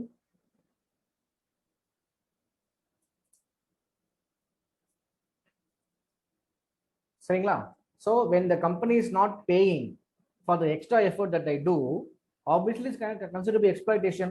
அதாவது நம்ம செய்யக்கூடிய வேலைக்கு நிறைய மீனிங்ஸ் இருக்கு. நம்ம செய்யக்கூடிய வேலைக்கு போதுமான ஊதியம் இல்லாத பண்றது ஒரு எக்ஸ்ப்ளாய்டேஷன் சொல்லலாம். அதே மாதிரி நம்ம விருப்பத்துக்கு மாறா செய்யக்கூடிய, நம்மள ஃபோர்ஸ் பண்ணி பண்ணக்கூடிய விஷயங்களும் எக்ஸ்ப்ளாய்டேஷன் தான் சொல்லணும். ஒரு மீனிங் வந்து when you are not enoughly paid, when you are denied the payment, that is called exploitation. And when someone is forcing you to do something against your personal will, அதுவும் எக்ஸ்ப்ளாய்டேஷனுக்கு தான் கண்டிப்பா வழிவகுக்கும். So அது ஒரு முக்கியமான point. நம்ம first statement என்ன, exploitation meaning பார்த்தாச்சு. என்ன ஸ்டேட்மெண்ட்ஸ் கொடுத்துருக்காங்க? Prohibition of traffic in human beings and forced labour. Trafficking in human being என்ன அர்த்தம்? கடத்துறது, டிராஃபிக்கிங், மனிதர்களை கடத்தி வேற வேலைக்கு செய்யறது. இப்போ வந்து செங்கல் சூளையில வேலை செய்யறவங்க நீங்க நிறைய பேரை பார்த்துருப்பீங்க, நியூஸ்ல பார்த்துருப்பீங்க. அதே மாதிரி நிறைய பேர் பிக்சர் எடுக்க வச்சிருப்பாங்க, குழந்தைங்களையும் சரி பெரியவங்களும் சரி. அதே மாதிரி டார்க் எம்ப்ளாய்மெண்ட்னு சொல்லுவாங்க, டார்க் எம்ப்ளாய்மெண்ட்ஸ்ல இன்வால்வ் பண்றது, இல்லீகல் எம்ப்ளாய்மெண்ட்டுக்கு இன்வால்வ் பண்றது, செக்ஷுவல் ஒர்க்காக கொண்டு போறது, பெண்களை வெளிநாடுகளை கடத்துறது, ஆர்கன் வந்து நம்மள ஆர்கன் திருட்டு, இந்த மாதிரி ஆர்கனைஸ்டு கிரைம்ஸ் எல்லாம் வந்து இதுல வரும். ஸோ அந்த டிராஃபிக் அது வந்து அவங்களுடைய வில் மாற செய்யறது. சரியா? இப்ப நான் வந்து கிட்னி தர ரெடியா இருக்கிறேன், ஆனா எனக்கு நீங்க பணம் கொடுக்குறீங்க அப்படின்னா அது வந்து ஒரு ஃபோர்ஸ் லேபராவோ ஒரு டிராபிக்காகவும் ஆக முடியாது. Because it is my own will. I have taken a cognitive decision that I am willing to give my kidney and I will be paid. எனக்கு பே பண்ணாமலே நீங்க என் கிட்னி எடுத்துட்டீங்க அப்படின்னா எக்ஸ்ப்ளாய்டேஷன். ஸோ ஃபோர்ஸ்ட் லேபரும் ஹியூமன் டிராஃபிக்கிங்கும் கண்டிப்பா எக்ஸ்ப்ளாய்டேஷன்ல தான் வரும். நான் சொல்றது வந்து நீங்க படிக்காமலே இந்த எக்ஸாம் எழுதினா கூட கான்செப்ட் புரிஞ்சுக்கிட்டீங்கன்னா போதும். ஒரு 5 வருஷத்துக்கு முன்னாடி நீங்க இதெல்லாம் படிச்சிருப்பீங்க. இப்போ வந்து இப்போ எக்ஸாம் எழுதுறீங்கன்னா கூட இதை ஆன்சர் பண்ண முடியும் by understanding the concept of exploitation. Okay, இது வந்துடும். ஃபர்ஸ்ட் ஸ்டேட்மெண்ட் வந்துடும் சொல்லியிருக்கோம். ஸோ செகண்ட் பி வந்து வராது, ஏன்னா ஒன் இல்லாத ஸ்டேட்மெண்ட் வந்து பி தான். So we are eliminating B. அடுத்து என்ன சொல்றாங்க? அபாலிஷன் ஆஃப் அன்டச்சபிலிட்டி சொல்றாங்க. ஸோ அன்டச்சபிலிட்டி வந்து எக்ஸ்ப்ளாய்டேஷனுக்கு வருமா? Untouchability explanation வராது. Untouchability is having direct impact on the right to equality and right to discrimination. I mean right against discrimination. So article 14 and 15 ல வரும். கண்டிப்பா அது exploitationல வராது. So second statement is wrong. Third statement என்ன சொல்றாங்க? Protection of interest of minorities. So minorities exploitation என்ன சம்பந்தம்? Definitely there is no direct relationship between minorities and exploitation. அதுவும் வராது. So obviously the fourth option என்ன வருது? Prohibition of employment of children in factories and mines. Article 24. ஃபேக்டரிஸ்லயும் மைன்ஸ்லயும் குழந்தைங்களை employment பண்ணக்கூடாது, hazards இண்டஸ்ட்ரியில employment பண்ணக்கூடாதுன்னு சொல்றாங்க. அது கண்டிப்பா எக்ஸ்ப்ளாய்டேஷன் தானே. ஏன்னா குழந்தைங்களுடைய வில்லுக்கு அகைன்ஸ்டா பண்றது, அவங்களுடைய டெவலப்மெண்ட்டுக்கு அகைன்ஸ்டா பண்ற எல்லா விஷயமும் எக்ஸ்ப்ளாய்டேஷன் தான். ஸோ அப்ப என்ன வருது? Fourth statement is correct, first statement is correct, obviously third option தான் கரெக்ட். சரிங்களா? உங்களுக்கு அந்த விஷயமே தெரியலன்னா கூட எக்ஸ்ப்ளாய்டேஷன்ன்ற வார்த்தைக்கு மீனிங் தெரிஞ்சா மட்டும் போதும். You will be able to answer this question. Right? அடுத்த கேள்வி பார்க்கலாம். ரைட் டு வோட் சிம்பிளா கேட்டுருக்காங்க. Right to vote and be to be elected, ரெண்டு விஷயம் இருக்கீங்க. நிறைய பேர் வந்து என்ன பண்ணிட்டாங்கன்னா இது மட்டும் படிச்சுட்டாங்க. ஆக்சுவலா எதையும் பாருங்க. Right to vote and right to be elected in India is a 2017 question. அது என்ன ரைட் டைப் ஆஃப் ரைட்டிங்? என்னோட ஃபண்டமெண்டல் ரைட்டா, நேச்சுரல் ரைட்டா, கான்ஸ்டிடியூஷனல் ரைட்டா, லீகல் ரைட்டா? எது வரும் பார்ப்போம். ரைட் டு வோட் எங்கேயாவது ஃபண்டமெண்டல் ரைட்ஸ்ல கொடுத்துருக்காங்களா? Is there any article that has got a direct word called right to vote and right to be elected? Definitely not. So let's eliminate fundamental rights. Natural right ah, நேச்சுரலாவே எனக்கு vote பண்றதுக்கு விருப்பம் இருக்கா? For example நான் வந்து இந்த கண்ட்ரிலே கிடையாது. So நேச்சுரலாவே எனக்கு rights கிடைச்சிருமா? கிடையாது. Only when you are a citizen of the country you will have the right to vote or right to be elected. இல்லையா? ஸோ நேச்சுரல் ரைட்டும் வராது. கான்ஸ்டிடியூஷனல் ரைட்டு, லீகல் ரைட், இது ரெண்டு முக்கியமான விஷயம். ஸோ கான்ஸ்டிடியூஷனல் ரைட்டா அப்படின்னு கேட்டீங்கன்னா பார்க்கலாம். கான்ஸ்டிடியூஷன் என்ன சொல்லியிருக்காங்க? What is constitutional right? Anything that is given in the constitution or considered to be constitutional right. அதாவது ஃபண்டமெண்டல் ரைட்ஸ் தாண்டி வரக்கூடிய ரைட்ஸ்ல நம்மளுக்கு ஏதாவது கொடுத்துருக்காங்கன்னா கான்ஸ்டிடியூஷனல் ரைட்னு சொல்றாங்க. இப்போ ரைட் டு பி எலெக்டட் வந்து கண்டிப்பா நம்மளுக்கு இருக்கு, ரைட் டு ஓட்டும் இருக்கு. இதுக்கு என்ன ஆன்சர் எடுத்து பாருங்க. யூபிஎஸ்சி கொஸ்டின் தான் இது. It is definitely the constitutional right. லீகலா நம்மளுக்கு ரைட் டு ஓட்டுக்கு எந்த ஒரு இதுவும் கொண்டு வரல, லாவும் கொண்டு வரல. So consider definitely the option should be constitutional right. So legally there is no backup, right to be elected, right to be vote அப்படின்றதுக்கு எந்த ஒரு லீகல் ஃப்ரேம்வொர்க் கிடையாது. But we have a constitutional other articles where there is an explicit information given in the constitution saying that we have a right to vote and we have a right to be elected. Indirectly கிடையாது, directly கிடையாது, indirectly நிறைய இடத்துல கொடுத்துருக்காங்க. இது ஒரு tricky question தான். Simple கொஸ்டினா இருந்தாலும் it's a tricky question. Yeah.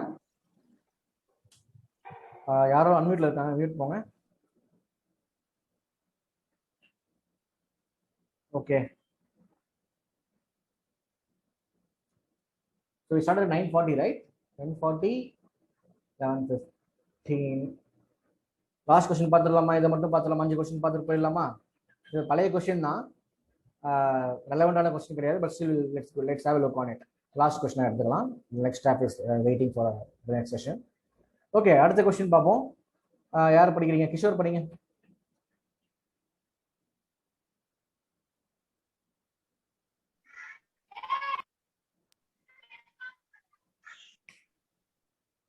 Sir உங்களுக்கு பேக்ரவுண்ட்ல ப்ராப்ளம் இருக்கா?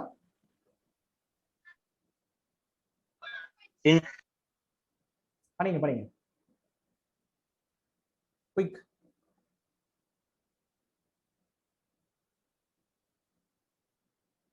கிஷோர் இல்லையா? ஓகே, சுகன்யா பாலாஜி படிங்க.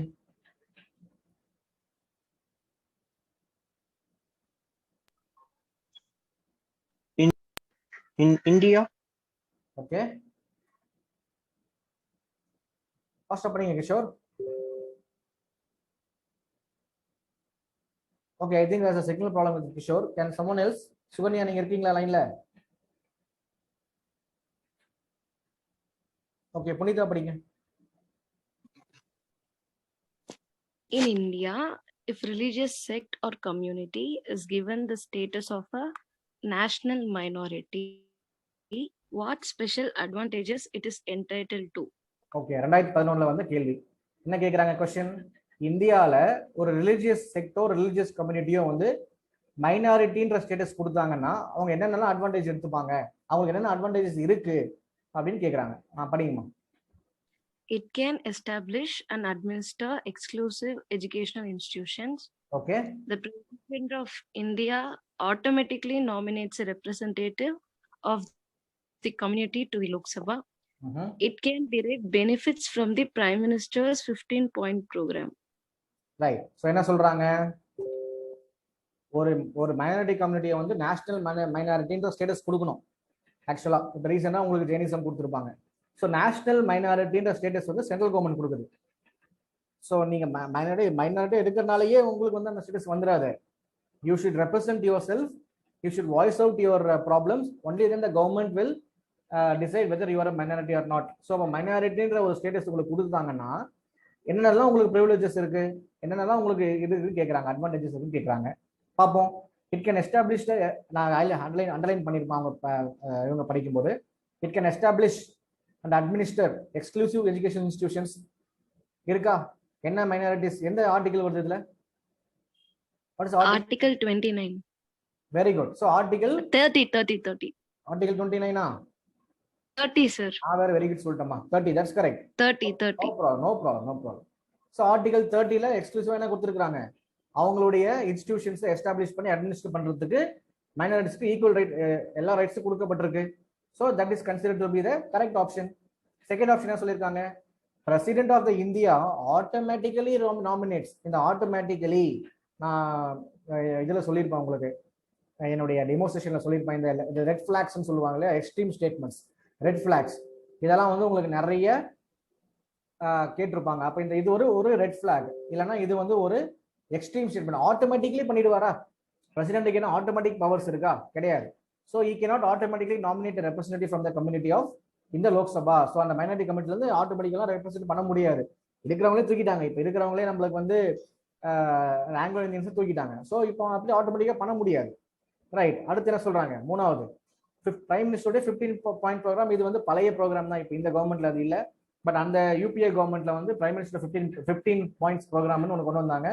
ஒரு மைனாரிட்டியா ஒரு கம்யூனிட்டியை வந்து தேர்ந்தெடுக்கப்பட்டாங்கன்னா, ஐ மீன் நேஷனல் மைனாரிட்டியா அவங்க ஸ்டேட்டஸ் கொடுத்தாங்க அப்படின்னா அவங்களுக்கான எம்ப்ளாய்மெண்ட், எஜுகேஷனு, அவங்களுக்கான கல்ச்சுரல் ரைட்ஸு, அவங்களுக்கான இது எக்கனாமிக்கல் டெவலப்மெண்ட்ஸ்க்கான எல்லா ஸ்டெப்ஸும் நாங்கள் எடுப்போம் அப்படின்னு ஒரு ப்ரோக்ராம் சொல்லியிருக்காங்க. இது லாஜிக்கலாகவே கரெக்ட் தான். இது உங்களுக்கு தெரியலன்னா கூட பரவாயில்ல. பட் லாஜிக்கலி பிரைம் மினிஸ்டருடைய ப்ரோக்ராம்ல கண்டிப்பாக அந்த மைனாரிட்டி டெவலப்மெண்ட்டுக்கான ஏதாவது ஸ்டெப்ஸ் எடுத்திருப்பாங்க, நமக்கு தெரிய வருது.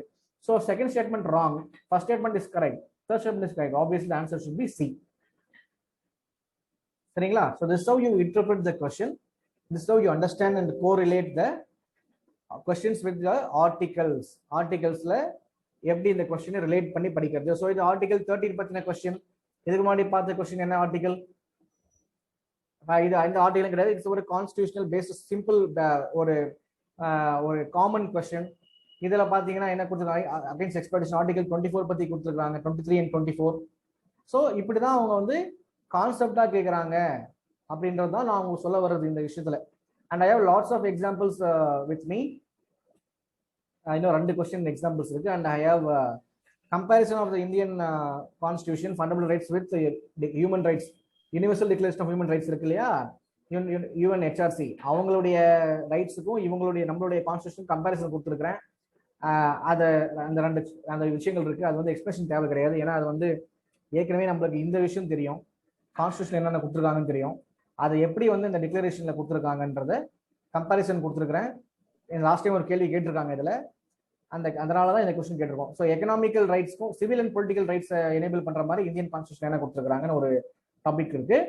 Economic and social and cultural rights enable பண்ற மாதிரி இதெல்லாம் வந்து கான்ஸ்டியூஷன்ல கொடுக்கப்பட்டிருக்கு அப்படின்றத கம்பேரிசன் அனாலிசிஸ் ஒருத்தர் போட்டிருக்காரு. நான் அதை எடுத்து உங்களுக்கு கொடுத்துருக்கிறேன். ஸோ இது ரெண்டுத்தையும் நீங்க கோ த்ரூ பண்ணுங்க. இது எக்ஸ்பிரஷனே தேவை கிடையாது. ஏன்னா ஆர்டிகல் 41 என்ன சொல்றது, ரைட் டு ஒர்க் இருக்கு. ஸோ அதுக்கு அது வந்து யூனிவர்சல் டிக்ளரேஷன் எப்படி வருது, ஆர்டிகல் 23 வருது. ஸோ இந்த கம்பேரிசன் அனாலிசிஸ் ஞாபகம் வச்சுக்கோங்க. கொஸ்டின்ஸ் வருது. Last time there was one question in civil and political rights. This time there may be a question in economical and social ரைட்ஸ்ல ஒரு கேள்வி கேட்க வாய்ப்பு இருக்கு. கம்பேரிட்டிவ் அனாலிசிஸ் கேட்கறாங்க. 2011 கேட்டிருக்காங்க அந்த கொஸ்டினை. இங்க பாருங்க, 2011 கேட்டிருக்காங்களா? அப்ப 9 வருஷம் கழிச்சு 2020 கேட்டிருக்காங்க அந்த கொஸ்டின். ஸோ 9 இயர்ஸ் கழிச்சு அந்த கொஸ்டின் ரிப்பீட் ஆயிருக்கு. இந்த கொஸ்டின் மட்டும் பார்த்துடலாம். சரிங்களா? என்ன question? Right to education, right to equal access to public service, right to food. இது மூணுமே வந்து இந்த மூணுமே வந்து which of the following are human right or human rights under universal declaration of human rights கேக்குறாங்க. UDHRல இந்த above conditionsல எதெல்லாம் வருதுன்னு கேக்குறாங்க. எதெல்லாம் வரும் அப்படின்றதுக்கு உங்களுக்கு தெரியலனா நீங்க இதுல பாருங்க.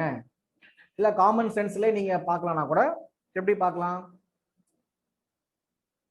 ரைட் டு எஜுகேஷன் கண்டிப்பா ஒரு ஹியூமன் ரைட்டா இருக்கும். Right to equal access to public life கூட தெரியாது, ஓகே தெரியலன்னு கூட வச்சுக்கலாமே. ரைட் டு ஃபுட் கண்டிப்பா ஒரு பேசிக் ஹியூமன் ரைட். சொல்லியிருந்தோம் நம்ம பேசிக் ஹியூமன் ரைட்டா இருக்கிறதுக்கு என்ன தேவைப்படுது? ரைட் டு லைஃப் இருக்கு. ரைட் டு லைஃபுக்கும் ஒரு பேசிக் ஹியூமன் ரைட் தான். So for living we should have a food.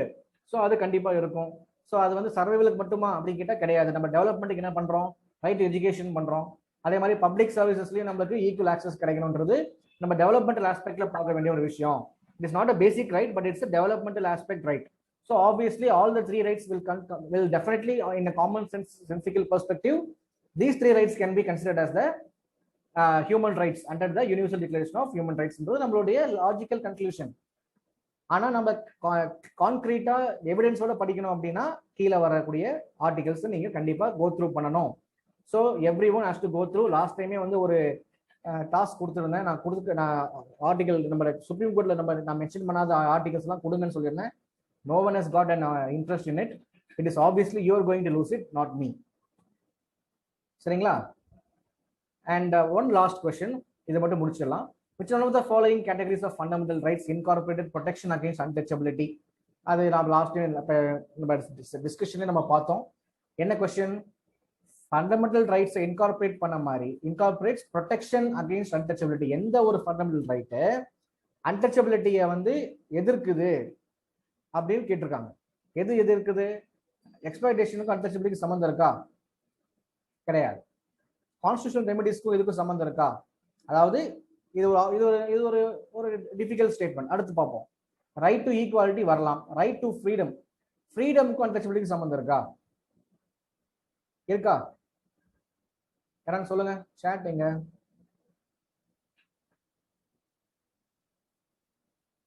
There is no direct correlation between the untouchability and freedom, and there is no correlation between untouchability and exploitation.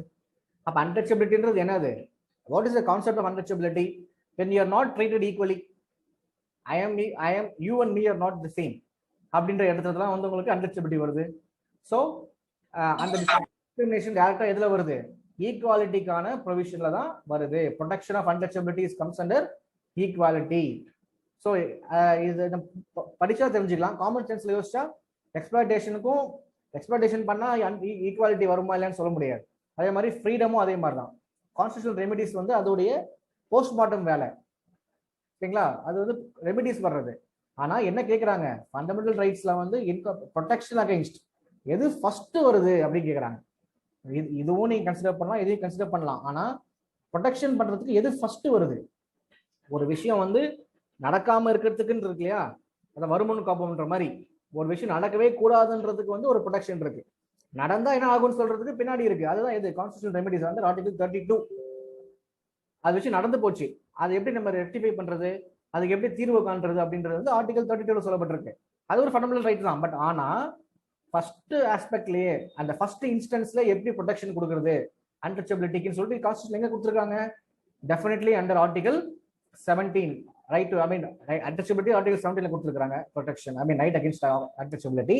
ஆனா அதோட direct impact வந்து எங்க கொடுக்கப்பட்டிருக்கு? Obviously இந்த right to equality அப்படின்ற கேட்டகரியில கொடுத்துருக்காங்க. Article 17 தான். ஆனா ரைட் டு ஈக்குவாலிட்டின்ற கேட்டகரியில 14, 15, 16 and 17 வருது, 18 வருது. ஸோ அந்த அதுல வந்து 17th ஆர்டிகல் இந்த ரைட் டு ஈக்குவாலிட்டின்ற கேட்டகரியில வருது. இது எங்க கொடுக்கப்பட்டிருக்கு? உங்க லக்ஷ்மிகாந்த் புக்ல இருக்கு, இங்கேயும் நீங்க பார்க்கலாம். ரைட் டு ஈக்குவாலிட்டி எங்க இருக்கு? ரைட் டு ஈக்குவாலிட்டியில ஆர்டிகல் 17 இருக்கா? அன்டச்சபிலிட்டிக்கு இப்படிதான் கேட்கறாங்க. அதனாலதான் இந்த டப்பாவை நான் இங்க கொடுத்துருக்கேன். You should go through this particular tabular column. சும்மா விட்டுறாதீங்க, இதை படிங்க. இதெல்லாம் 6 விதமான ரைட்ஸ் கொடுத்துருக்காங்க. 6 விதமான ரைட்ஸ் எந்தெந்த ஆர்டிகல்ஸ் அந்த ரைட்ஸ்குள்ள வருதுன்றத நீங்களே உள்ள வச்சு நீங்க படிச்சுக்கோங்க. சரிங்களா? ஸோ வித் திஸ் நம்ம வந்து எல்லா விதமான examples, concepts of fundamental rights நம்ம பார்த்துருக்கோம். அந்த comparative analysis of both universal declaration of human rights and also the constitution, especially fundamental rights and DPSP பற்றியும் நம்ம எங்க கொடுத்துருக்கிறோம். இந்த 2 ஆர்டிகல்ஸ் 2 இம்பார்ட்டன்ட் டேபிள் காலம் நீங்க கோ த்ரூ பண்ணணும். ஹோம்ஒர்க்ல பண்ணிட்டு எனக்கு நீங்க வந்து பண்ணிட்டேன்னு சொல்லணும். Or you can show me notes எடுத்து பார்த்தீங்கன்னா நோட்ஸ் அனுப்பலாம். சரிங்களா? So end of the day it is you are going to be benefitted, not me. So when you unless and until you have an interest on this subject, you will not be able to gain marks. Oh my god, செம்மையா unmute பண்ணிட்டாங்க. Hello, இப்போ அந்த article வச்சு நம்ம compare பண்ணி பார்க்கணுமா sir? எதுங்களா? ஆமாமா. இப்போ ரைட் டு வர்க்ன்றது வந்து நம்ம ஆர்டிகல் நம்ம கான்ஸ்டியூஷன் இப்போ லாஸ்ட் ஒரு நிமிஷமா. ரைட் டு ஒர்க்ன்றது நம்ம வந்து ஆர்டிகல் 41ல கொடுத்துருக்காங்க. அது வந்து நம்ம அதே யூனிவர்சல் டிக்ளரேஷன் ஆஃப் ஹியூமன் ரைட்ஸ்ல ஆர்டிகல் 23ல கொடுத்துருக்காங்க. ஆர்டிகல் நம்பர் தேவை கிடையாது. ஆனா ரைட் டு ஒர்க்ன்றது ஹியூமன் ரைட்ஸ் டிக்ளரேஷன்ல இருக்குன்னு தெரிஞ்சா போதும். ஹோம்ஒர்க் வந்து என்ன பண்ணணும் அப்படின்னா, நீங்க இதையே பண்ணுங்க. இதே நீங்க எழுதுங்க, திருப்பி கூட எழுதுங்க. கான்ஸ்டியூஷன்ல மியூட் போங்க ப்ளீஸ். கான்ஸ்டியூஷன்ல கொடுக்கப்பட்ட ஆர்டிகல்ஸ் இதெல்லாம் வந்து நம்மளுக்கு ஹியூமன் ரைட்ஸ் கீழே வருது அப்படின்றத நீங்க ஒரு டைம் கோ த்ரூ பண்ணுங்க. ஹோம்ஒர்க்குன்னு இதுல எதுவும் சொல்ல முடியாது, ஏன்னா இதை நீங்க திருப்பி அதே தான் எழுத போறீங்க. பட் ஆனால் நீங்க பண்ணிட்டீங்க, நான் படிச்சுட்டேன்னு ஒரு நம்பிக்கை கொடுத்தீங்கன்னா ஐ வில் பி ஹாப்பி. சரிங்களா?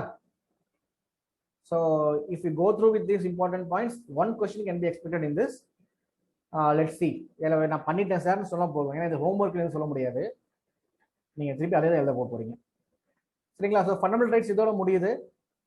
So next session we will have preamble. Preamble ஏன் சார் விட்டுட்டீங்கன்னு கேட்கலாம். Preamble is small part. அதை வந்து ஒரு 15 to 20 minutes முடிச்சிடலாம். And we have fundamental duties, DPSP, அதெல்லாமே நமக்கு ஃபோர்த் கமிங் செஷன்ஸ்ல பார்த்துடலாம். டேரக்டா will get into the, அது முடிஞ்ச உடனே அது ஒரு 2 to 3 செஷன்ஸ்ல முடிச்சிடலாம். And directly after that we will get into the important area of யூபிஎஸ்சின்னு பார்த்தீங்கன்னா யூனியன் கவர்மெண்ட். யூனியன் கவர்மெண்ட்ல 27 கேள்வி கேட்டுருவாங்க இது வரைக்கும் கடந்த 10 வருஷத்துல. ஸோ அந்த முக்கியமான ஏரியா நம்ம போகலாம். யூனியன் கவர்மெண்ட் என்னென்ன டிஃப்ரெண்ட் டைப் ஆஃப் டிபார்ட்மெண்ட்ஸ் இருக்கு, how the legislation is happening, how executive is working under the legislature, அதெல்லாம் நம்ம பார்க்கலாம். different types of committees, different type of institutions, constitutional bodies, non-constitutional bodies, union கவர்மெண்ட்ல அதெல்லாமே நம்ம டெஃபினட்டா நம்ம கோ த்ரூ பண்ணலாம். சரிங்களா? எதுல கொஸ்டின் வருதுமா?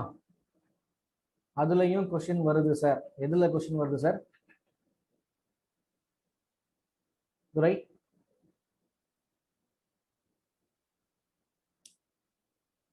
ஆமா. அதாவது பிரியாம்பிளுடைய, இல்ல நீ தப்பா புரிஞ்சுக்கிறீங்க. நான் என்ன சொல்ல வந்தேன்னா, பிரியாம்பிள்ன்றது ஒரு சின்ன பகுதி எக்ஸ்பிளனேஷனுக்கு. கொஸ்டின்ஸ் வராது நான் சொல்ல வரல, அது ஒரு ஸ்மால் பார்ட். அதை நான் குயிக்கா முடிச்சிருவேன்னு சொன்னேன், வேற எதுவும் இல்லை. பிரியாம்பிள் சம்பந்தப்பட்ட கொஸ்டின்ஸ் கண்டிப்பா கேட்டிருக்காங்க. ஐ திங்க் 4 to 5 கொஸ்டின்ஸ் வேற ஆஸ்ட். அது ஒரு சின்ன பகுதி, அது ஒரு செஷன் ஃபுல்லா எடுத்து போக வேண்டிய அவசியம் கிடையாது. பிரியாம்பிள், டிபிஎஸ்பி சேர்த்து ஒரு செஷனா வைக்கலாம், இல்ல பிரியாம்பிள் அண்ட் ஃபண்டமெண்டல் டியூட்டிஸ் வச்சு ஒரு செஷனா வைக்கலாம். ஏன்னா டிபிஎஸ்பி ரொம்ப முக்கியம்.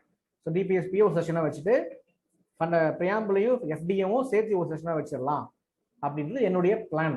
நான் உங்களுக்கு ஒரு சின்ன பிளான் சொல்றேன். அதுக்கப்புறம் யூனியன் கவர்மெண்ட் போகலாம், ஸ்டேட் கவர்மெண்ட் போகலாம், அதுக்கப்புறமா வி ஹேவ் பிரசிடென்ட் போகலாம், prime minister, council of ministers போகலாம். அதெல்லாம் யூனியன் கவர்மெண்ட்லேயே வந்துடும். அதுக்கப்புறம் நம்ம சுப்ரீம் கோர்ட்டும் பார்த்தாச்சு. இன்னும் ஒரு 5 to 6 முக்கியமான டாபிக்ஸ் தான் நமக்கு இருக்கு. சரிங்களா? மணி பில், அப்புறம் பட்ஜெட் இருக்கு, and we have article, important articles on 7th schedule and 8th schedule, Panchayat Raj இருக்கு, and then finally we have constitutional amendment article 368 இருக்கு. அப்புறம் எமர்ஜென்சி ப்ரொவிஷன்ஸ் தனியா இருக்கு, 352, 356, 360 இதெல்லாம் பார்த்துடலாம். அதுக்கு சில மிஸ்லெனியஸ் ஆக்டிவிட்டிஸ், சில மிஸ்லெனியஸ் ஆர்டிகல்ஸ்லாம் இருக்கு, அதையும் நம்ம ஒரு செஷன்ல கவர் பண்ணிடலாம். This is overall blueprint of the session, forthcoming sessions in the crash course. Sigla, if you have any doubts, you can ask me in a quick 1 minute. We have already exhausted the time. Some madam is already waiting. Any doubts in this, guys? So far, was that session helpful? I suppose, or I can guarantee say that it is a different kind of session. இப்படி நீங்க எதிர்பார்த்திருக்க வாய்ப்பு இல்லை. எதிர்பார்த்தீங்கன்னா சந்தோஷம். யா, very good.